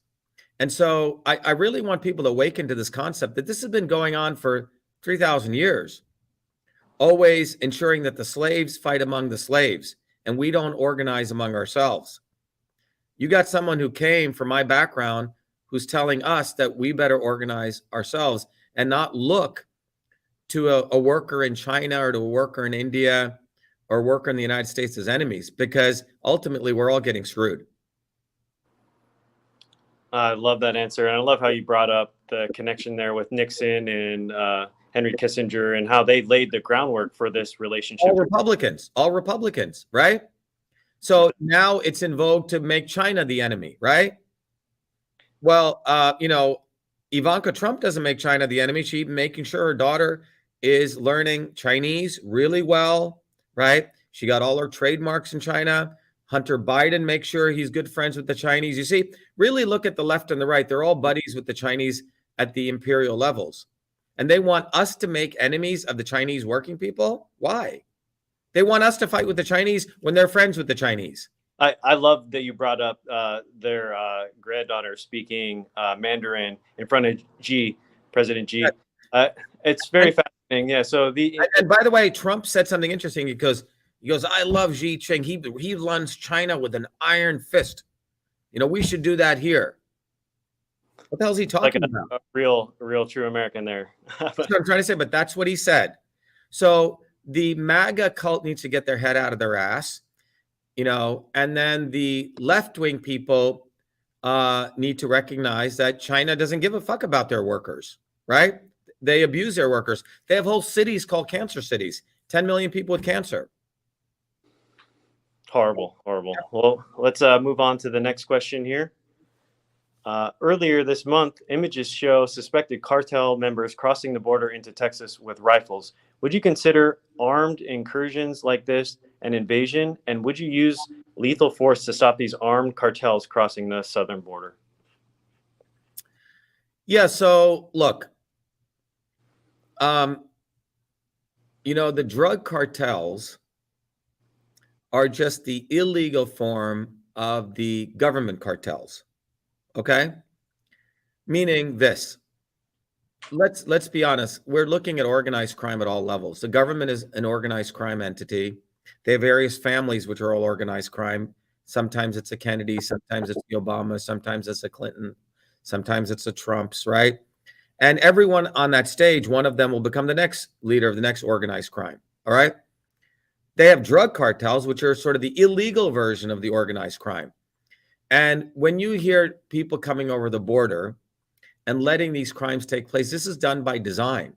Because if you truly wanted to protect the border, you would build a wall and you would get it done, right?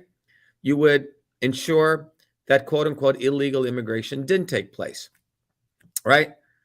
But the reality is both wings of the establishment, again, profit from quote unquote illegal immigration. They profit from this kind of events taking place to scare people. Because the left wing needs illegal immigration to support their voting blocs. The right wing needs illegal immigration to hit their profitability on Wall Street, right? And at the fundamental level, Chris, they do not want to solve the fundamental immigration issue. They don't really care about border security. As long as they keep these borders in flux, both wings profit from illegal immigration. That's a reality. Why is Congress taking recesses whenever they're about to solve we got to go on recess and go on vacation? No. The issue should be that you don't leave. You stay, you pull some all-nighters. You don't leave, bring in beds, whatever you need to bring in, into the chambers and solve this issue. And the real solution to the immigration issue, because that's what this is fundamentally about, and I have a very unique solution to this. If you think about it, there are a lot of illegal immigrants who come here and are working here for 10, 20 years, work very hard.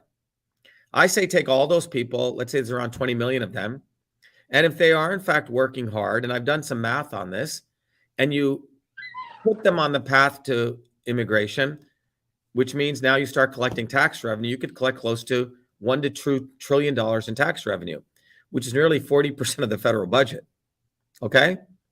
And so many of these so-called illegal immigrants actually work their butts off. And there are a whole bunch of quote unquote legal immigrants in this country or natural born citizens living here who are living off disability and scamming the system. Well, maybe we should send them out of the country, you say?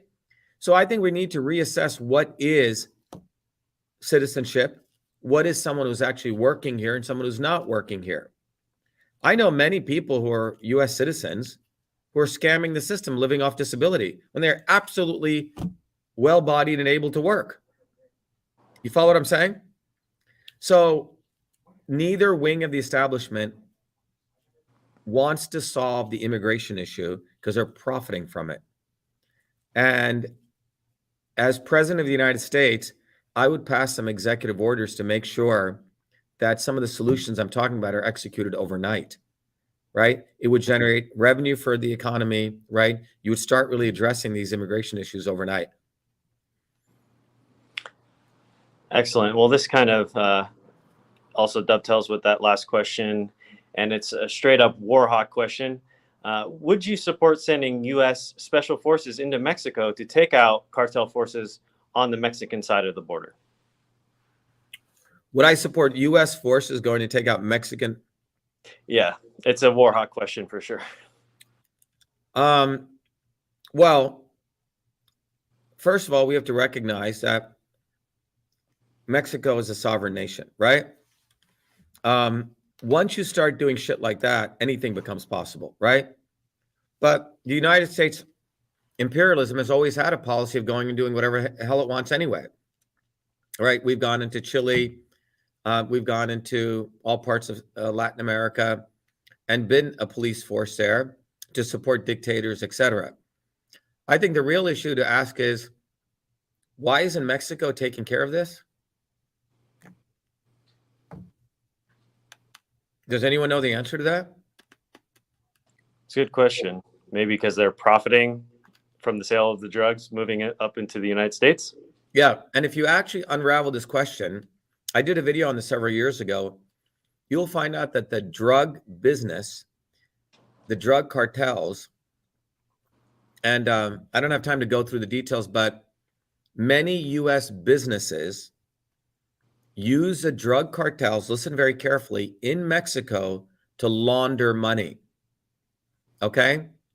So they have a way of sending products across the border into Mexico, which gets laundered back into cash and brought back by these cartels.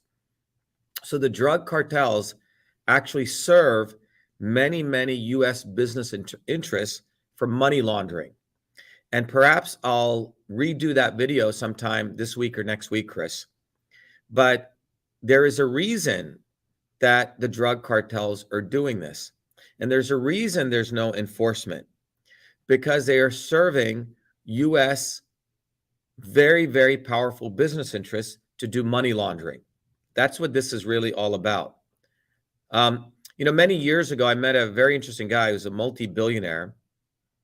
And I was very young, and he closed my door. He goes, "Do you know, Shiva, in my business, that it's not about money, it's about weapons, drugs, and women. That is the three commodities that I trade in. Weapons, drugs, and women." So I want people to understand that we as working people have no idea, we cannot fathom that there's a whole nother economy running here. And you and I are not part of it. So when we look at a problem, oh, the drug cartels, oh, let's go attack Mexico. It's all just bullshit. It's just noise.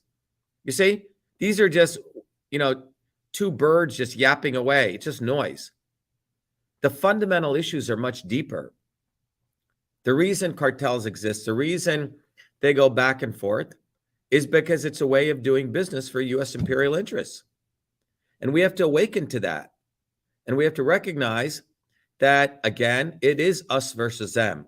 What they are doing has nothing to do with us. And when they tell us on a debate stage, oh, what are you going to do about this thing? It's like we're going to go and attack Mexico. It's not going to solve anything. It's, again, a distraction. It's a distraction to pound your chest and act like you're talking about something, but you're not talking about anything. It's all bullshit. It's bullshit talk. You might as well just sit on a balcony and have gossip talk all day. That's all it is. I couldn't agree more. And this, again, kind of dovetails with the previous three questions. Would you finish the wall? Well, first of all, I have no idea why there is not a serious border between the United States and Mexico. Okay.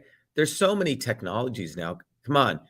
You have amazing, I mean, people in Hollywood have amazing walls around their place, right? The issue is, it's not whether it's a wall or not. Why isn't there? I mean, there's so many technologies now, Chris, right? Drones, satellites. I mean, you can see I mean, give you an idea, in 1983, when I came in as an undergraduate student at MIT, and I was living in my fraternity house, there was a senior who was working at a very interesting company. This is 1983. And he was working in optics, and he said, I go, what do you do? He goes, I can't talk to you about too much thing because it was a defense contractor. It was a summer job, but he goes, we have a camera from space. I can see a dime, okay, on a highway. That's in 1983. Now, if you could see a dime on the highway from space in 1983, that's 40 years ago, Chris. You follow what I'm saying? What could you see? What are the kinds of things you could monitor from the air? So clearly monitoring can be done from the air, right? So if you can do that kind of surveillance, you're telling me that you can't build a security border along the southern border overnight? It doesn't make any sense. So it comes back down to the issue that there's no desire to really, I can't hear you, Chris. What is that? Please continue. Sorry. Yeah. What I'm saying is there is no desire to have border security. There is no desire. And that's the conclusion we have to come to. Whatever Trump says, he's a bullshitter. He said, build a wall. He didn't build a wall. He said, lock her up. He didn't lock her up. He said, drain the swamp. He kept the biggest swamp creature in the world, Fauci, right? So whatever Trump says, it's bullshit. Whatever any of those politicians that you're hearing tonight on the debate stage say, it's all bullshit, bullshit, bullshit. They're all bullshitters. Go look at what they actually say and they do, and go look at what I've said and what I've done. It's time that people start looking at these people's histories. This little scumbag, the little, the brown scumbag that they found to mimic me, the snake Vivek, he said he supported mask mandates. And they asked him, why'd you do that? Oh, he goes, I was being anti-establishment then. Fauci was against masks, and I wanted to be pro-masks. That's the kind of stuff he talks about. You see what I'm saying? John, is everything all right? So we have to understand that that's what's going on, okay? Does that make sense? Yes, it does. And to kind of continue on this, as we know, without any sort of formal structure in between the United States and Mexico, we have an influx of immigrants coming through the border. And since the Biden administration, 7 million migrants have crossed the southern border during the Biden administration. What would you do with undocumented foreign nationals that are already here in the United States? Okay, here's my solution to immigration. I talked about it a couple of years ago. All right. You take the US population, there's various estimates, okay? Let's assume like right now we wanted to implement a solution. Let's say there's 20 million undocumented workers, okay? All right. Mm-hmm. I would say all of those people, you say, okay, if you are working, like actually working, and many of those people are actually working hard jobs, okay? They're not all like leeches, all right? That we're going to put you on a path to legal immigration. Obviously, if you're not a criminal and crazy stuff, right? Eliminate all those people, which are the minority, by the way. And you give those people the opportunity to come forward. And for those people, you immediately start collecting tax revenue. So now you're generating tax revenue, Chris. And you say, okay, you're going to be put on a legal path to immigration. Like when my dad came here, he initially got his green card. Then he had to wait so many years, right? Then we became a permanent resident and so on, right? And then you could apply for citizenship. So you put those people on some discrete path, but immediately you're collecting tax dollars from them, right? Now at least you're generating tax revenue. They're no longer undocumented. You're giving them an incentive, and they're on a path to legal immigration. And I think concomitantly to that, this may sound a little bit radical, we also need to address the fact that they're American citizens who are stealing from our economy. All right? There's people who are absolutely able-bodied and they can work. And they're not working. They're scamming the system. I think we should give those people an opportunity to start working. Or maybe we deny them their citizenship too. Right? What does it mean to be an American in 2023? It means you are resolute in the values of this country. You're not a scammer. You work hard. You believe in working and contributing to the economy. So I would argue many of these quote unquote illegal immigrants who come here actually do work, right? The establishment doesn't want to solve the legal immigration issue. So we put them on a path, obviously excluding the exception cases, on a path to legal immigration, collect tax revenue.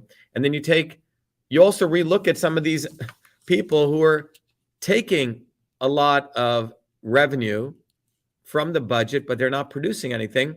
And maybe you have a different model for them too. So you get everyone working and being honest. I love it. More opportunities. I love it. Well, if you look at the $5 trillion budget, Chris, that's what the US budget is. Did you know only 20% of people are paying taxes to contribute to that budget? So out of all the working people, okay, only the $5 trillion is only 20%. It's the 80-20 rule. 80% of the people are not contributing to that $5 trillion. So think about what we're talking about. There's a very small set of people are actually contributing to the US budget. 80% are not contributing to the US budget. So what's going on? That means people do not have enough high-paying jobs to even pay taxes properly, okay? Mm-hmm. And then there's a whole bunch of quote-unquote illegal immigrants who are making money, but they're not contributing to the tax base. So I'm saying you got to solve both problems. Get people working who are scamming the system, resolve that.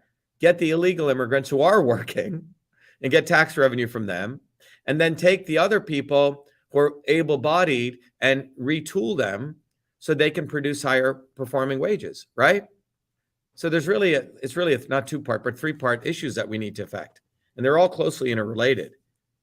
Immigration, economy, budget, infrastructure are all closely related. Look, I think I came here as an immigrant, right? Your parents came here as an immigrant. People came off the Mayflower were immigrants. Immigrants are the ones who built this country. We should have a policy that we encourage people to work hard. If immigrants want to work hard, reward them. If there are people who are living here who don't want to work hard, incentivize them to work hard. Maybe we should have a reverse immigration program. You don't work hard, you get the fuck out. We send you back to Guatemala. Go see what it is like there. Go to go to these poor countries where people are coming from. And by the way, it is US imperialism which created the conditions that those people have to flee their countries. We're the ones who supported Pinochet. We're the ones who supported dictators in Guatemala. We're the ones who supported, all these assholes in these Central American countries. So the chickens have come home to roost, and we're saying, oh my God, the chickens have come home to roost. Well, why did the chickens come home to roost? Right? So we got to go back to the systemic issues and address the problems versus bullshitting with just sound bites, So the bottom line is, hey, some of these illegal immigrants, man, they work their butts off. And there are American people who are sitting here who sit at home and watch TV and smoke weed all day. That's what's going on, man. And are we going to and there's probably 20 million of those people, Chris. Unfortunately. But yeah, I couldn't agree more. There's a lot of immigrants that are good, hardworking, honest people, and there should be a path for them to contribute to the U.S. economy and pay taxes. So I like your position on that. So let's move on to a different subject here about education more. Are we keeping up with their questions? Yes. Oh, great. American kids are failing in schools and falling behind in subjects like math and reading.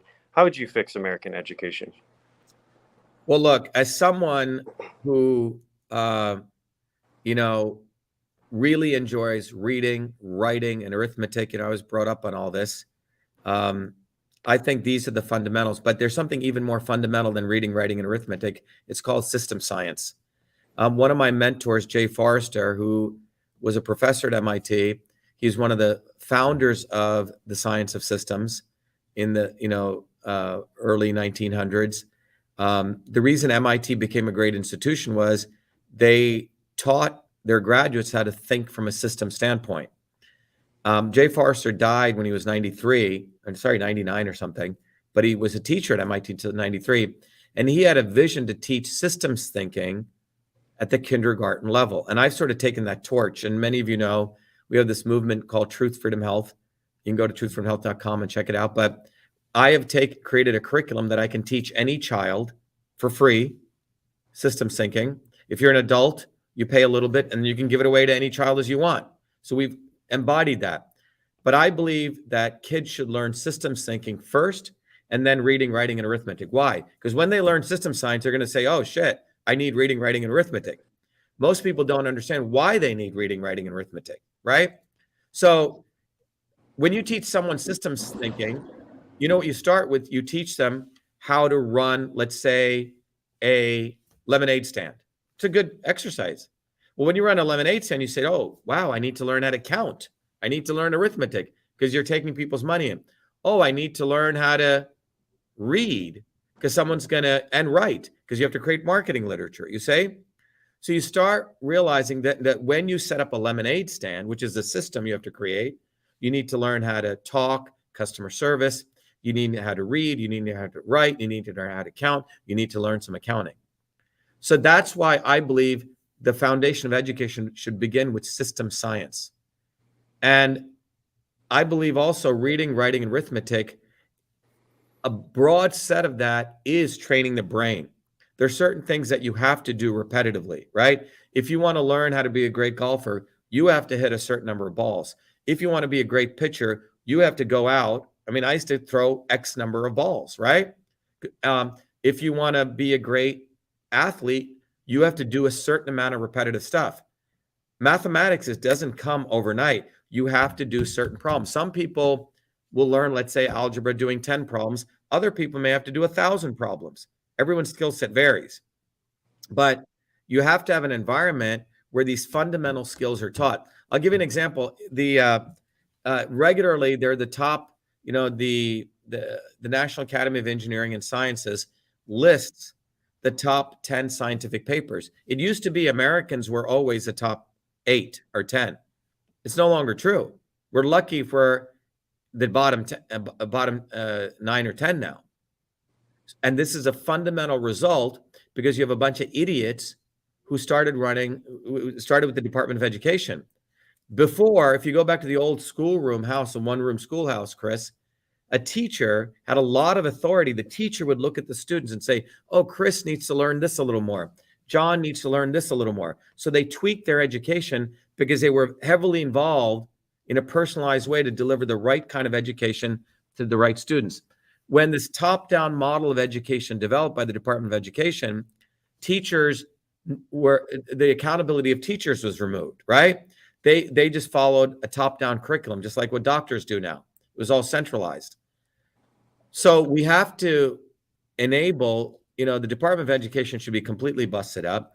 And we have to, more importantly, give teachers a lot more responsibility to figure out what's right for the kids at the individual level. And it's a very, very important thing, but certain things have to be repetitive. Like a kid better know how to do division by this age, you better know how to do trigonometry. And you cannot have this concept of, oh, just because Johnny tried, he should get an A. Bullshit. Not when it comes to science and engineering, science, the STEM courses. Because if you build a bridge and you have to calculate how much force that bridge can, certain structures can withstand, you better calculate that perfectly. Because if you don't, the bridge is going to fall down. If you have to calculate a chemical reaction, right, for some complex chemical engineering, you can't be off by, 0.01. You can blow up the whole plant, okay? So we have created a whole bunch of people who don't know the practical reality or have any appreciation for the engineering sciences. Scientists can lie, lawyers can lie, politicians can lie, biologists can lie, but engineers, plumbers, electricians, even a mother can't really lie because you're implementing some scientific principle. And if you don't implement it right, things are going to blow up. Airplanes are going to fall out of the sky. So we need to build an engineering mindset. Engineers, plumbers, electricians, mothers should really be running the world because we're systems scientists by nature, and we have to keep things running and working. None of those people on that stage know anything about what I'm talking about. I don't think not one guy on that stage is an engineer. I don't think any one of them ever had to build anything, make something work. So go look at Washington. George Washington was a surveyor, right? Jefferson built structures. He was an architect. Franklin could do pretty much anything, right? None of those guys on the stage can build anything. I don't think any of those guys can fix a car, a computer. If something happened in your home, they can fix nothing, and they're going to go fix a country. Are you fucking serious? Think about what we're talking about. A country is a system. It's a complex system. And when you have morons run the world, this is what you end up with. You end up with that fucking graph where your child is going to be living a lower lifespan than you. So we need the right person for the right job. We need one of us, and that's why I'm here. Excellent answer. I love that. Let's continue with the next question here. Would you allow transgender women, men who transition to women, to participate in women's sports, or do you believe such bans are government overreach? Look, I'm a biologist, I'm a systems biologist, okay? And there may be some distribution of quote unquote sexuality, some Gaussian distribution. And the thesis I have on this is actually one of sympathy and empathy for these people who are converting. Let me tell you why. And I talked about this many, many years ago, long before Booby effing Kennedy stole my stuff and long before even this fool Alex Jones talked about it, okay? Long before. As a biologist, we know there are things called endocrine disruptors. And it's been shown that environmental toxins or things in the environment can affect endocrine, which are fundamentally things that affect your endocrinology, right? Your sex hormones, et cetera. Well, you may have some distribution of some levels of people not knowing if they're male or female. Okay, let's assume there's some of that in nature. Well, when you have endocrine disruption taking place, maybe that's happening to more people than we ever thought before. And the companies like Syngenta, which create chemicals, right? Restricted use pesticides, are aware of this.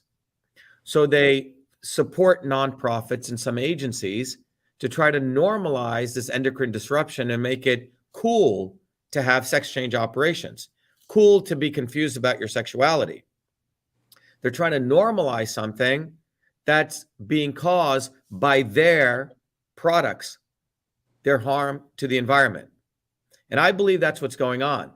So I would tell many of these people who are transitioning or not knowing who they are that they need to look at this and that a class action lawsuit should be filed on their behalf or by them.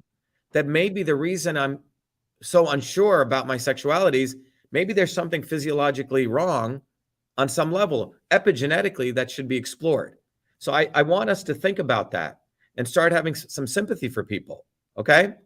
Now, separate from that, if you give that concept, I think it's absolutely ludicrous to have a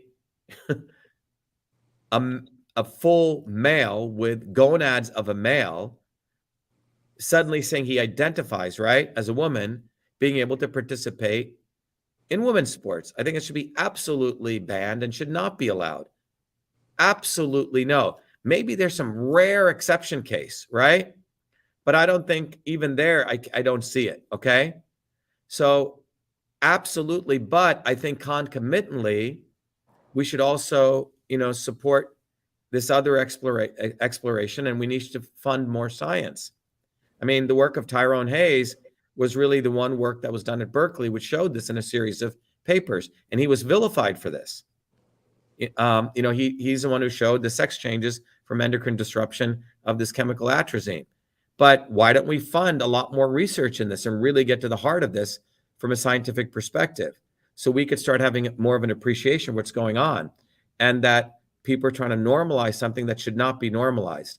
The issue of women or men participating in women's sports, to me, it's an epiphenomenon of something much deeper, and we need to go address that systems issue. Otherwise, again, we're going to be fighting right versus left. Squack, squack, squack, right? The left is going to say, oh my God, yeah, they're not allowing us to play. This is against transgender rights. And the right is going to say, we hate these people. They're crazy, right? And again, each side is going to fundraise off of it.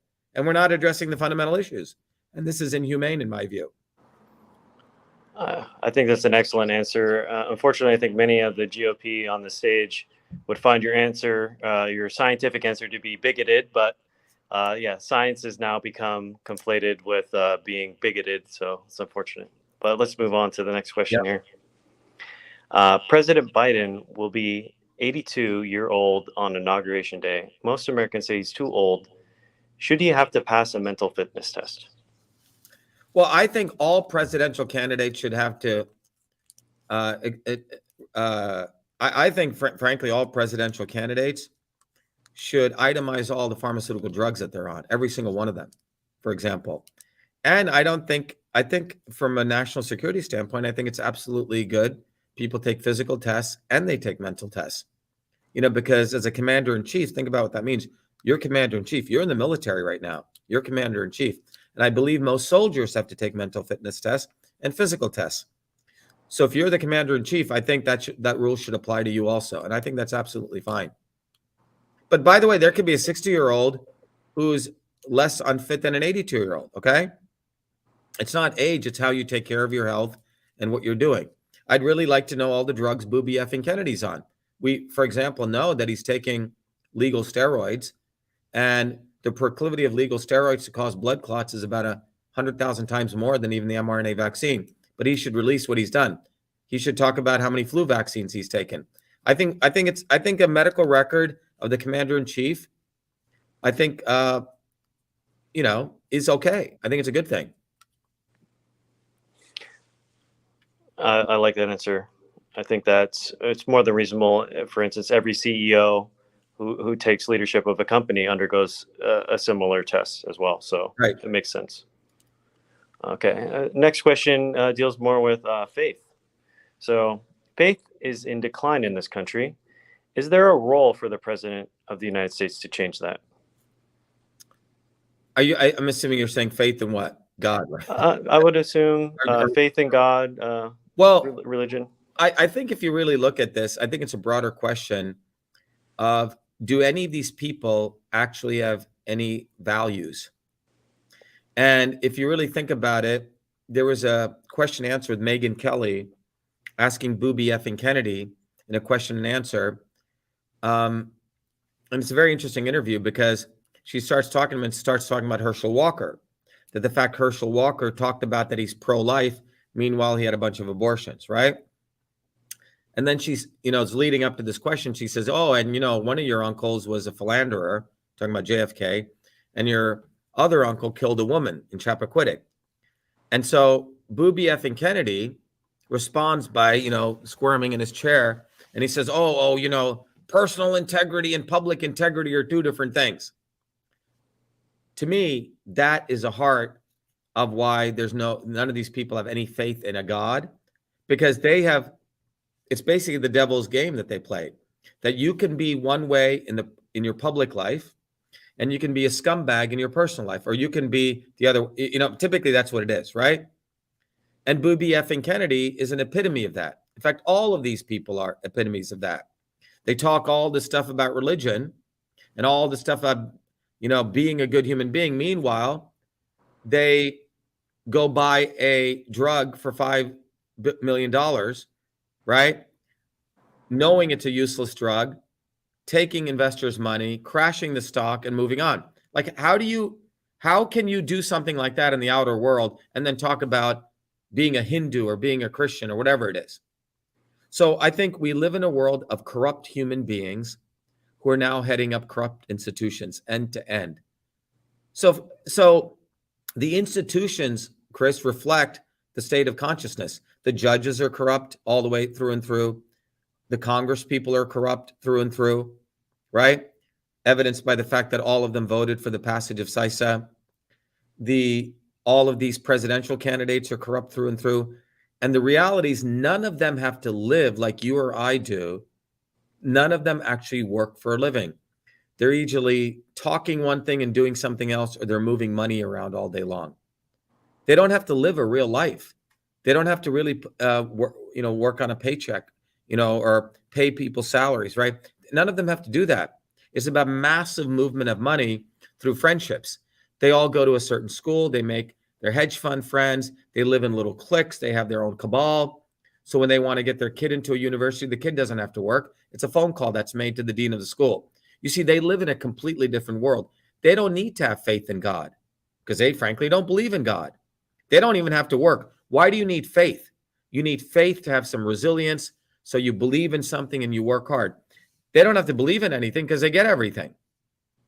You believe in a deity and you believe in a God when you are aligned with nature's laws.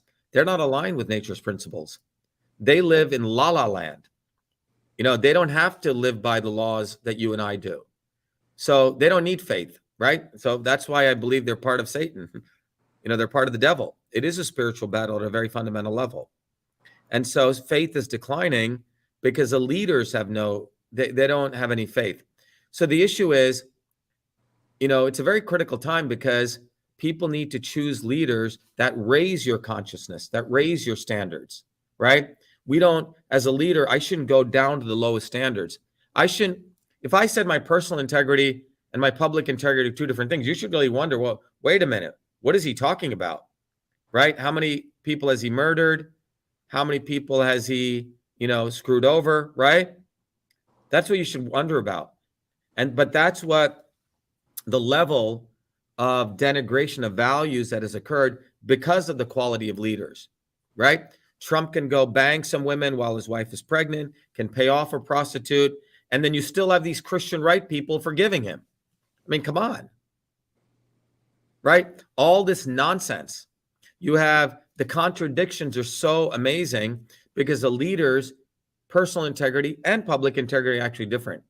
And you can look at my life and the life of friends I have or the people in our movement. It's very different. High quality people. We're supposed to raise people's standards. We're supposed to have faith and demonstrate that in our actions. Our words must match our deeds. And that's faith. These people have no faith. They don't need to have faith. Excellent. I'm reminded of a saying, know them by their fruit. So good. You nailed it. They don't have to walk the walk. They don't have to live by any of these rules. Exactly. So let's address this one. This one's quite interesting. Would you support mandatory military service for all Americans? Well, I believe, as many of you know, Article 2, Section 1 of the Constitution, Clause 5 says that it has something called you have to be a natural born citizen to run for office. Now, I'm a naturalized citizen. So some people point to that clause and say, hey, you can run for president. However, people forget that the 14th Amendment was passed, which says a naturalized citizen, right, is the same as a natural born citizen. And I've already filed a lawsuit in federal court by myself for declaratory relief for the Supreme Court. We'll take it all the way to Supreme Court to, restate that again, that, that it is unconstitutional to not allow me to run and be president as a naturalized citizen. So I'm fighting for the 20 million people out there, who are naturalized citizens. But more importantly, for a much more fundamental principle, what does it mean to be a citizen? So when Article 2, Section 1, Clause 5 was put in place, that was when the United States was a fledgling country. They didn't want one of the princes to have a child, right? And then come in and take over the United States. Well, we today have natural born people, quote, and by the way, natural born was never defined in the Constitution. The Marquis de Lafayette, who was a French citizen, born in France, was made by the Maryland legislature to be a natural born citizen. Okay. So, but the bottom line is we're at a point where we have to define, what does citizenship mean? And to me, as you know, the slogan of our campaign is service is citizenship. Service. If you came here and you became a naturalized citizen, you did it legally and you contributed to this country, of course, you know, to me, that's service of some level. If you didn't do any of that, I would actually like to see, you know, after high school, anywhere between 2 to 4 years of some type of service you do. There's many service programs. You could serve military, right? You could also serve programs that are in the rural parts of this country, helping people in Appalachia, right? Helping people build homes. There's many, many opportunities. But I believe after high school, it's really important to do something where you get to work with other human beings. Now, I was very fortunate at the age of 14. I got to do this great service project in a small medical college in Newark, New Jersey, you know, doing medical research. I didn't get paid anything, but I was so excited to work with people 20, 30 years older. And that's where I created the first email system. But that came out of a service project, right? And that incredibly gave me this huge advantage because I worked full time with people 30, 40 years older. I learned discipline. I learned how to work. I learned how to be accountable, show to work up on time, learned how to communicate, not be some, you know, crazy quote unquote person who could just, excuse himself. Oh, I don't have to communicate. I'm autistic or I have ADHD. A lot of these parents let their kids get away with a lot of this now. And I think a lot of this has to do with lack of discipline and human interaction, not learning any of these social skills. And the United States suffers right now because you hire people into your organizations and you have to deal with all the stuff that the parents never did or the institutions never did. And you learn a tremendous amount, I believe, after high school. It's this very interesting period to do these service projects, at least for 2 years. When I was to teach at MIT, the best students I had were guys who went to the military and came, because when they came to class, they were really interested in studying. Not like these people who sort of dawdled through high school to undergraduate. You know, they were just, I think they were wasting their parents' money because they had no idea why they were in college to learn anything. So I think when you go do work and then you come, you really value what you're getting. You say, wow, it was a lot for me to work out there. I had to work. I got paid this much. And wow, now I get to take time off and study. That's a luxury. So a lot of these young kids, they're basically scamming their parents. Their parents are wasting money. They're getting into debt. They don't fit. They're not learning anything because when they go into these institutions, they have no idea at the age of 17 or 18 why they're there. And I think when you go work in some service-based project, be it the military or in a job, it could be work study. I think you learn a lot of interactive collaboration and social skills, being accountable that you don't learn any other way. Yeah, I like your ideas there. Definitely, service is important, and yeah, whether it's military or otherwise, just helping building homes, like you said, and let's not. And you talked about education there for a second. Let's not forget that the debt crisis around colleges did not even start until the government started subsidizing loans to children. So yeah, I did a video on this. So Chris, the very important point to understand is that in the old days, right, when you came out of high school, the goal was you wanted to get a skill because you wanted to, have a job. So you went and got a skill, plumber, electrician, or if you were going to go to be an engineer, it was a skill you got, right? And typically people worked and studied, okay? It was rare that you went and did humanities, because right? And at some point, the brainwash, everyone's got to go to college. For what? Everyone's got to go. For what? Everyone's got to go to college. For what? Everyone's got to. It just became this mantra. So everyone said, oh, I got to get a college degree. Not like you learned a skill, programming or building a bridge or learning how to build an airplane, right? But just going to college. And in order to go to college, you went and got a loan. So the student loan companies gave you a loan, but it shouldn't even be called a student loan. It's actually, the money never goes to you, it goes to the university, right? And then what do the universities do with your tuition money? They go invest it on the stock market, and it beefs up their endowments. So the universities are getting free money. The student goes into debt, and the student is getting out. I love humanities, but I'm sorry, that should be an option. It's an elective. You don't, unless you learn, let's say, writing really well. Most people don't even learn how to write. They can't even put a thought together. Okay, so you're not learning writing. What are you learning then? Okay, you're learning some transgender studies. Okay, I don't even know what you're learning there. Okay, but if you're not learning a skill, your parents are just throwing away your money. You're coming out in debt. And ultimately, the student loan companies are making oodles of money off of this. The university is making money. And ultimately, when the student loan things crash, right, and people aren't paid to make their loans, it's the working people's tax dollars which are going to pay for that anyway, right? Or we're going to have to print money to do that. So I'm a big proponent that if you're going to go to college, do something practical so you come out with an actual skill. Otherwise, you're wasting your freaking money. And nowadays, you don't even need to do that because you can learn so much on all these platforms nowadays. Absolutely true. Absolutely true. Well, let's go a little bit wackadoodle here and talk about UFOs. Are they asking that question? Yeah. So here's the question. There has been a spike in UFO sightings.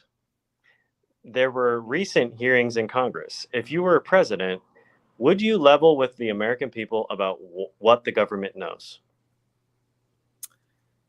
Look, I have a theory on this, okay?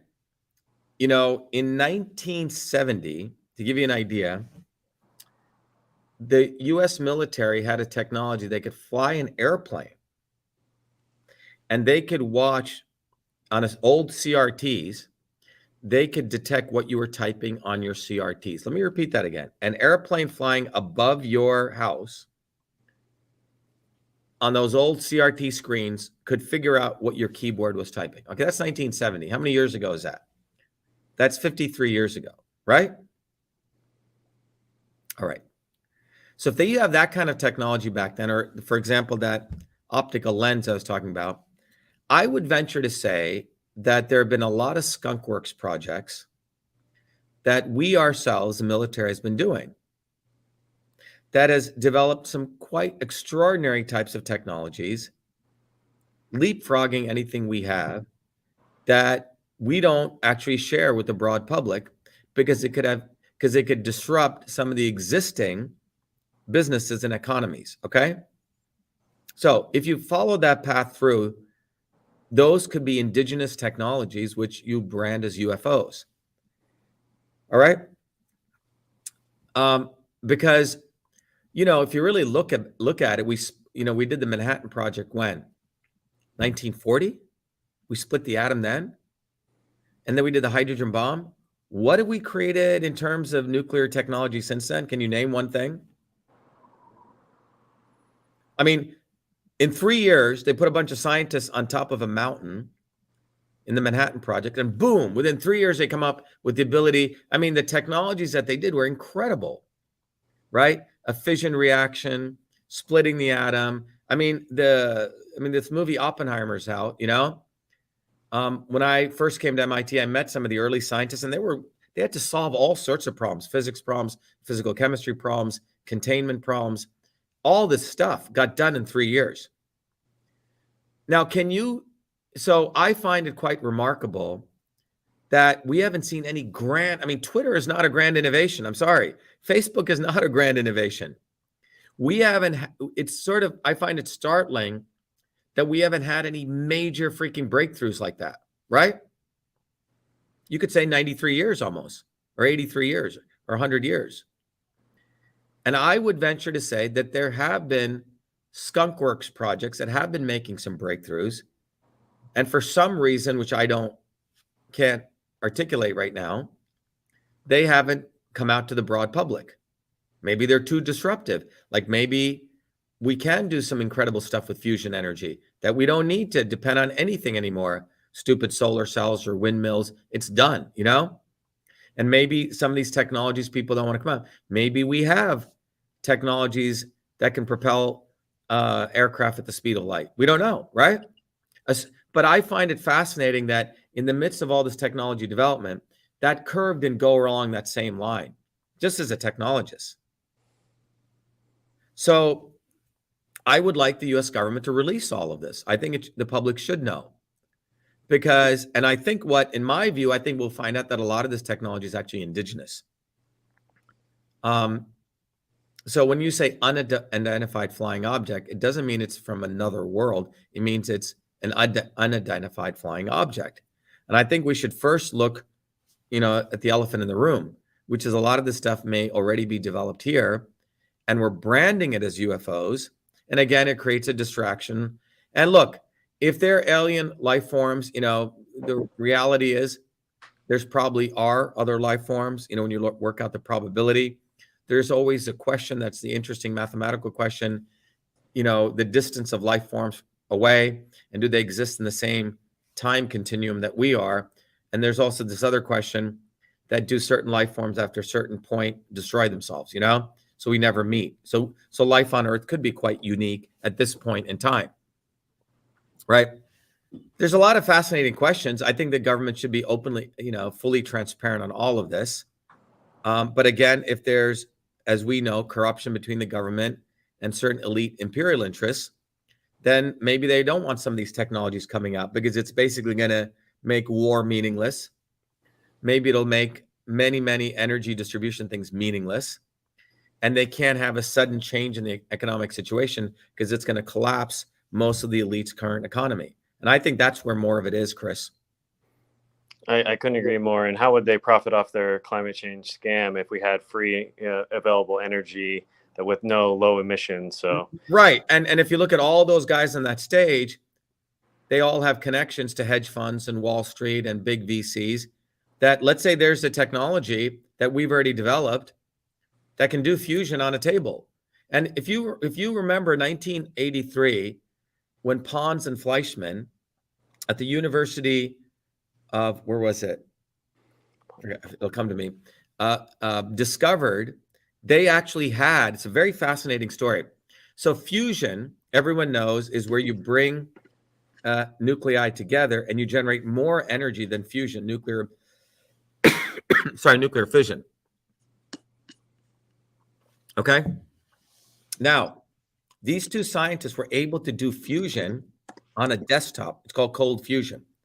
1983. I was at MIT then. Now, MIT was receiving hundreds of millions of dollars from the Department of Energy for doing hot fusion. Okay. These huge, massive reactors. And these scientists, literally on a tabletop thing, they had found fusion. The MIT Department of Fusion, Nuclear Energy Department went crazy. And they tried to disprove this occurred by these two scientists. Eugene Mallow, who was the head of the MIT Technology Science magazine, the chief science spokesman for MIT, had to put out the official MIT statement. So he was receiving information from the MIT Department of Nuclear Engineering. Interesting enough, a graduate student had accidentally put in a document which actually replicated the Pons and Fleischmann experiment. And he looked and he goes, wow, there is something real going on. Meanwhile, MIT scientists wanted to say there's garbage, it was fraud. So Eugene Mallow wrote a letter to the president of MIT, a 35-page letter saying, I don't think this is fraud. I think something's going on. His letter was never published. He resigned MIT based on what he thought was unethical behavior by MIT scientists after 30 years of being there. And he went and started a nonprofit and he wrote a book, and you can look it all up, called From Fire to Ice. And he was a very eminent scientist himself, a physicist at Harvard. Shortly after he did this, finally, they found him dead in his home. Burglary, whatever it was, right? But the point is that I believe, and some believe this is a weak nuclear reaction that's taking place. There are other phenomenon that probably are legitimately taking place that we may have discovered, but it would be highly disruptive to the powers that be. And I think we should really consider that. And, and if they're aliens, okay, they're aliens. That doesn't change your life from being fucked over each day and only having $400 in your savings account. And that's why I keep telling these flat earthers, okay, Are you talking about flat Earth just to get views on your website? How does that change your life? Whether we landed on the moon or not, okay, maybe we didn't. But I can tell you even more conspiracies looking right in your face. Income inequality. Okay? Why don't we talk about that right in your face? Why don't we talk about the fact that Big Pharma was tanking and Trump saved them? So it seems like people don't want to talk about the material things right in front of them that can affect and change by mobilizing a movement, and they want to distract it to some other stuff out there. Okay, they're aliens. They may be nice or may not be nice, and they may want to conquer us. Okay, what are we going to do about it? Does that change your life as a working person right now? You still have to, whether aliens are running you or whether Donald Trump is running you or whether Biden is running you, I'll put it to you this way. If there are the aliens out there, I guarantee you the elites will sell us out to the aliens. Absolutely. Right? 100%. So it's like if the aliens are out there, you're still in the same boat. Excellent, excellent. Yeah, and I'm sure this just goes further to reiterate your point that all the people on the GOP stage are just playing into this clown show and going down these rabbit holes, which ultimately do not face the fundamental issues that really face everyday people. They'd rather speak about this nonsense. And for all and for everyone out there listening, everyday reality is that little graph. Okay, that graph is a reality. Fuck aliens. Fuck flat earthers. Fuck UFOs. Fuck all that shit. Just look at that graph right there. And that's, by the way, presidential terms. Okay. Look at that graph. Your children are going to have a lower lifespan than you. Let's start right there. We have all the data for the last 60 years, and that's right in your face, whether aliens exist or not. That data is haunting you right now. And that was caused pre-alien, post-alien, all this time. And it ain't going to change unless we build a bottoms-up movement. And we have one of us, and people like you and I and others listening here becoming leaders in this bottoms-up movement. That's what's going to change that. So we need to focus on what's right in front of us, as my great-grandfather would say, see what you're, 1 foot before the other, see where you're going. Absolutely. And for all you scholars out there, Martin Fleischman was from the University of Southampton and Stanley Pons was from the University of Utah. Yeah, University of Utah. Exactly. And anyway, so we'll go on to our okay, go ahead. Hundreds of labs, by the way, have replicated the cold fusion experiment. It is a nuclear weak interaction that's taking place that's fully not understood. But the interesting thing is MIT scientists try to suppress it because they were getting so much money from Department of Energy funding for doing hot fusion. You say, again, follow the money. Think about what happens if we actually have vehicles that run on some other form of energy. Overnight, it disrupts many industries, right? But it should be disruptive because it helps a larger mass of people. So I think the forces that be are making decisions, and then you distract people with aliens, I mean, most fundamentally, it disrupts the petrodollar, immediately. So big time. So yeah, great answers there. And so we'll go to our final question of the evening. 20 years ago, 70% of Americans said they were extremely proud to be an American. That number has fallen below 30%. What would you do to re-inspire Americans? Yeah, let's talk about that. Let's talk about, did you say 20 years ago?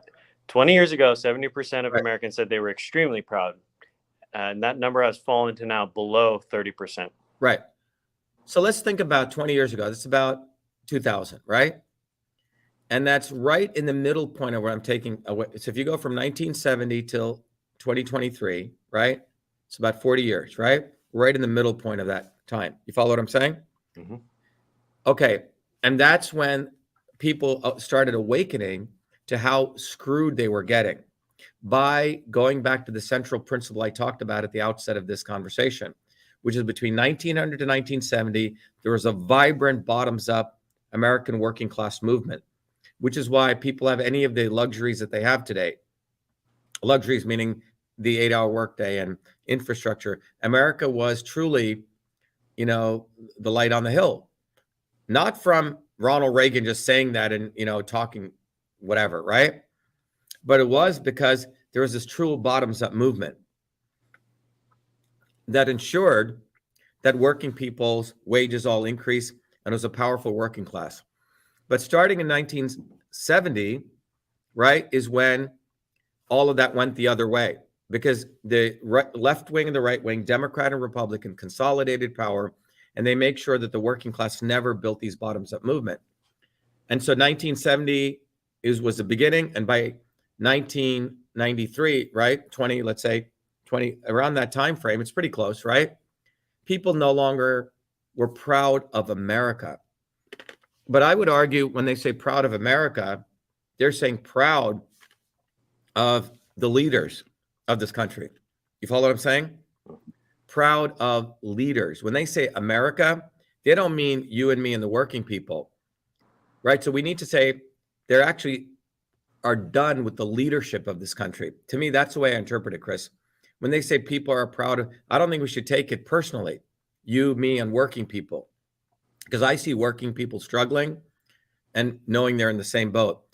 They're basically done with the leadership, Republicans and Democrats, these quote unquote Americans. To me, they're fake Americans. And all those people up on that Republican debate stage all hate this country. They actually despise this country. They're not Americans. Why? All of them supported lockdowns. All of them supported the creation of CISA. None of them said anything when our federal lawsuit in 2020 exposed the fact that government and big tech were together. Fucker Carlson hates this country. Joe Rogan hates this country. All the elites hate this country, because if they didn't hate this country, they wouldn't have allowed this to take place. So I think we should take a broader perspective when they say we, when they do these polls and when they define Americans. I think what they mean is when they say people are not proud to be Americans, I think people are not proud of their leaders. That's what it really means, because the leaders reflect, quote unquote, what is America. Who should be proud of people like Booby effing Kennedy? Who should be proud of the Kennedys? Who should be proud of the Trumps and the Bidens and the Obamas and the Clintons? If these are Americans, right? American presidents, why should you be proud of them? And I think fairly people are not proud of them. But I do believe that there's a huge opportunity for the American people to start choosing leaders who actually represent their interests. And that's where we're at. This is really a wake-up call to say, what does it mean to be an American? That's what this is about. Is not an American a guy like me who came from nothing, from a caste system, came to this country, built the first email system, earned my way to get all my degrees, created many, many companies, has always fought injustice all my life, has walked the walk. Isn't that an American? How can any of those people on that stage call themselves Americans when they've all scammed the system? Every single one of them. All of them have taken shortcuts. None of them are Americans. In fact, I keep repeating, they hate this country. Because if they really loved this country, they would never have supported lockdowns. $16 trillion were lost by this country. 600 billionaires increased their wealth by $2.3 trillion. These people hate this country. They're fake Americans. And the so-called, when they wave the flag, it's all bullshit. They don't love this country. You know, it's all bullshit. They wave their little flags over here, put the little flag up, sing the Star Spangled Banner. It's like, who are they bullshitting? They passed CISA, which destroyed the First Amendment. Trump signed it. All of them supported it. All of them signed it, right? They supported lockdowns. They have not fixed the election systems issues in this country. And they don't say the right thing at the right time. So I think rightfully so, people are not proud of them. And I think we have a huge opportunity to become true Americans again. But in order to become true Americans, we have to start letting ourselves lead us, not them. Who's an American? Look at my background and look at any one of those people. Look at your background, Chris. You worked your ass off to make every penny you make, right? Look at the background of people who are watching this right now. Compare yourself and have some dignity for yourself, and compare yourself to any of these fools out there. You know? And that's where we're at. We're at a very important point of self-reflection. And it's about raising consciousness. What do you want in your leaders? You want people that just yap, yap, yap, yap, yap, put $5 million and buy a fake useless drug, right? Resurrect it.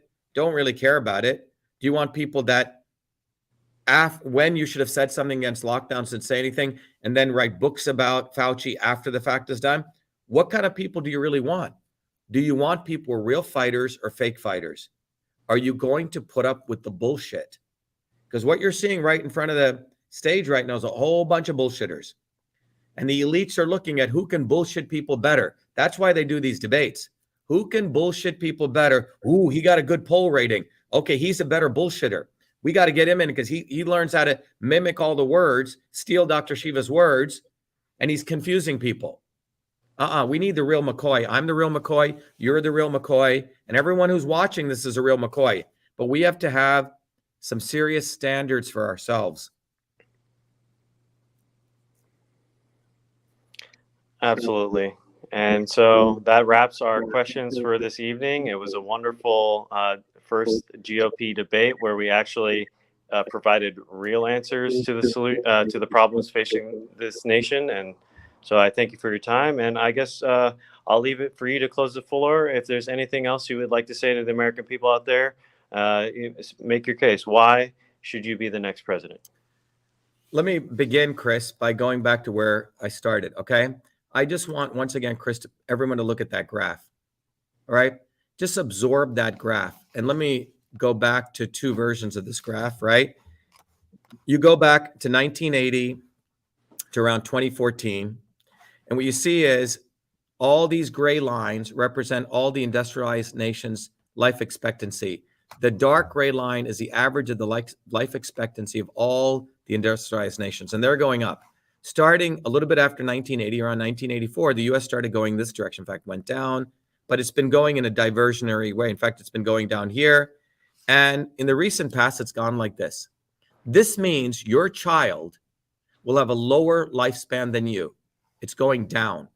And this trend is indicative not of COVID or the pandemic. The reason we got to this state is because during this period, the immune system, your fundamental operating system of your body and every American's is being destroyed by not any one thing, but a system of issues. Not any one issue. Let me repeat that again, but by a system of issues. The life expectancy of you and your children has been going downward because of many, many policies that were done in collusion by both Democrat and Republican to serve the interests of the 0.1%. And they don't give a damn about you. Why? Why isn't anyone talking about that graph? Because it comes down to a very simple answer. They're not one of us. They don't care about us. They care about themselves. They will live in their gated communities. They will get their organic food. They will have us eat garbage. They will have us eat genetically engineered foods. They will give us the worst health care. They would make sure our inner cities have no infrastructure and so on. So they live in their beautiful gated communities. One rule for them and another rule for us. During the pandemic, 600 billionaires increased their wealth by $2.3 trillion. $8 trillion was printed to boost up a stock market and help Wall Street. And so you have to really take this to heart. We're at a point in the history of this country, and by the way, the rest of the world is going to follow that same pattern because everyone follows America's pattern. So for in other parts of the country, recognize that this same pattern is coming to your country. And what it tells you is that those in power don't give a damn about you. And you have to stop electing leaders who say one thing and do another. You have to stop having amnesia for people who say one thing and do another. You have to stop looking beyond the slick sales talk. You have to look at what they actually did when a crisis took place. What did they do in 2020? Did they support mask mandates? Did they support vaccine mandates? Did they support lockdowns? And you will, if you just take those three questions in March of 2020, compare what my actions were and what their actions were. And the answer will be right in front of your face. My actions saved millions of people's lives. My actions gave leadership and directions. My actions gave people significant courage. Their actions gave people fear, uncertainty, and doubt, which resulted in profiting them and destroying your livelihoods. So we live at a very important point now where it's about truth, freedom, health.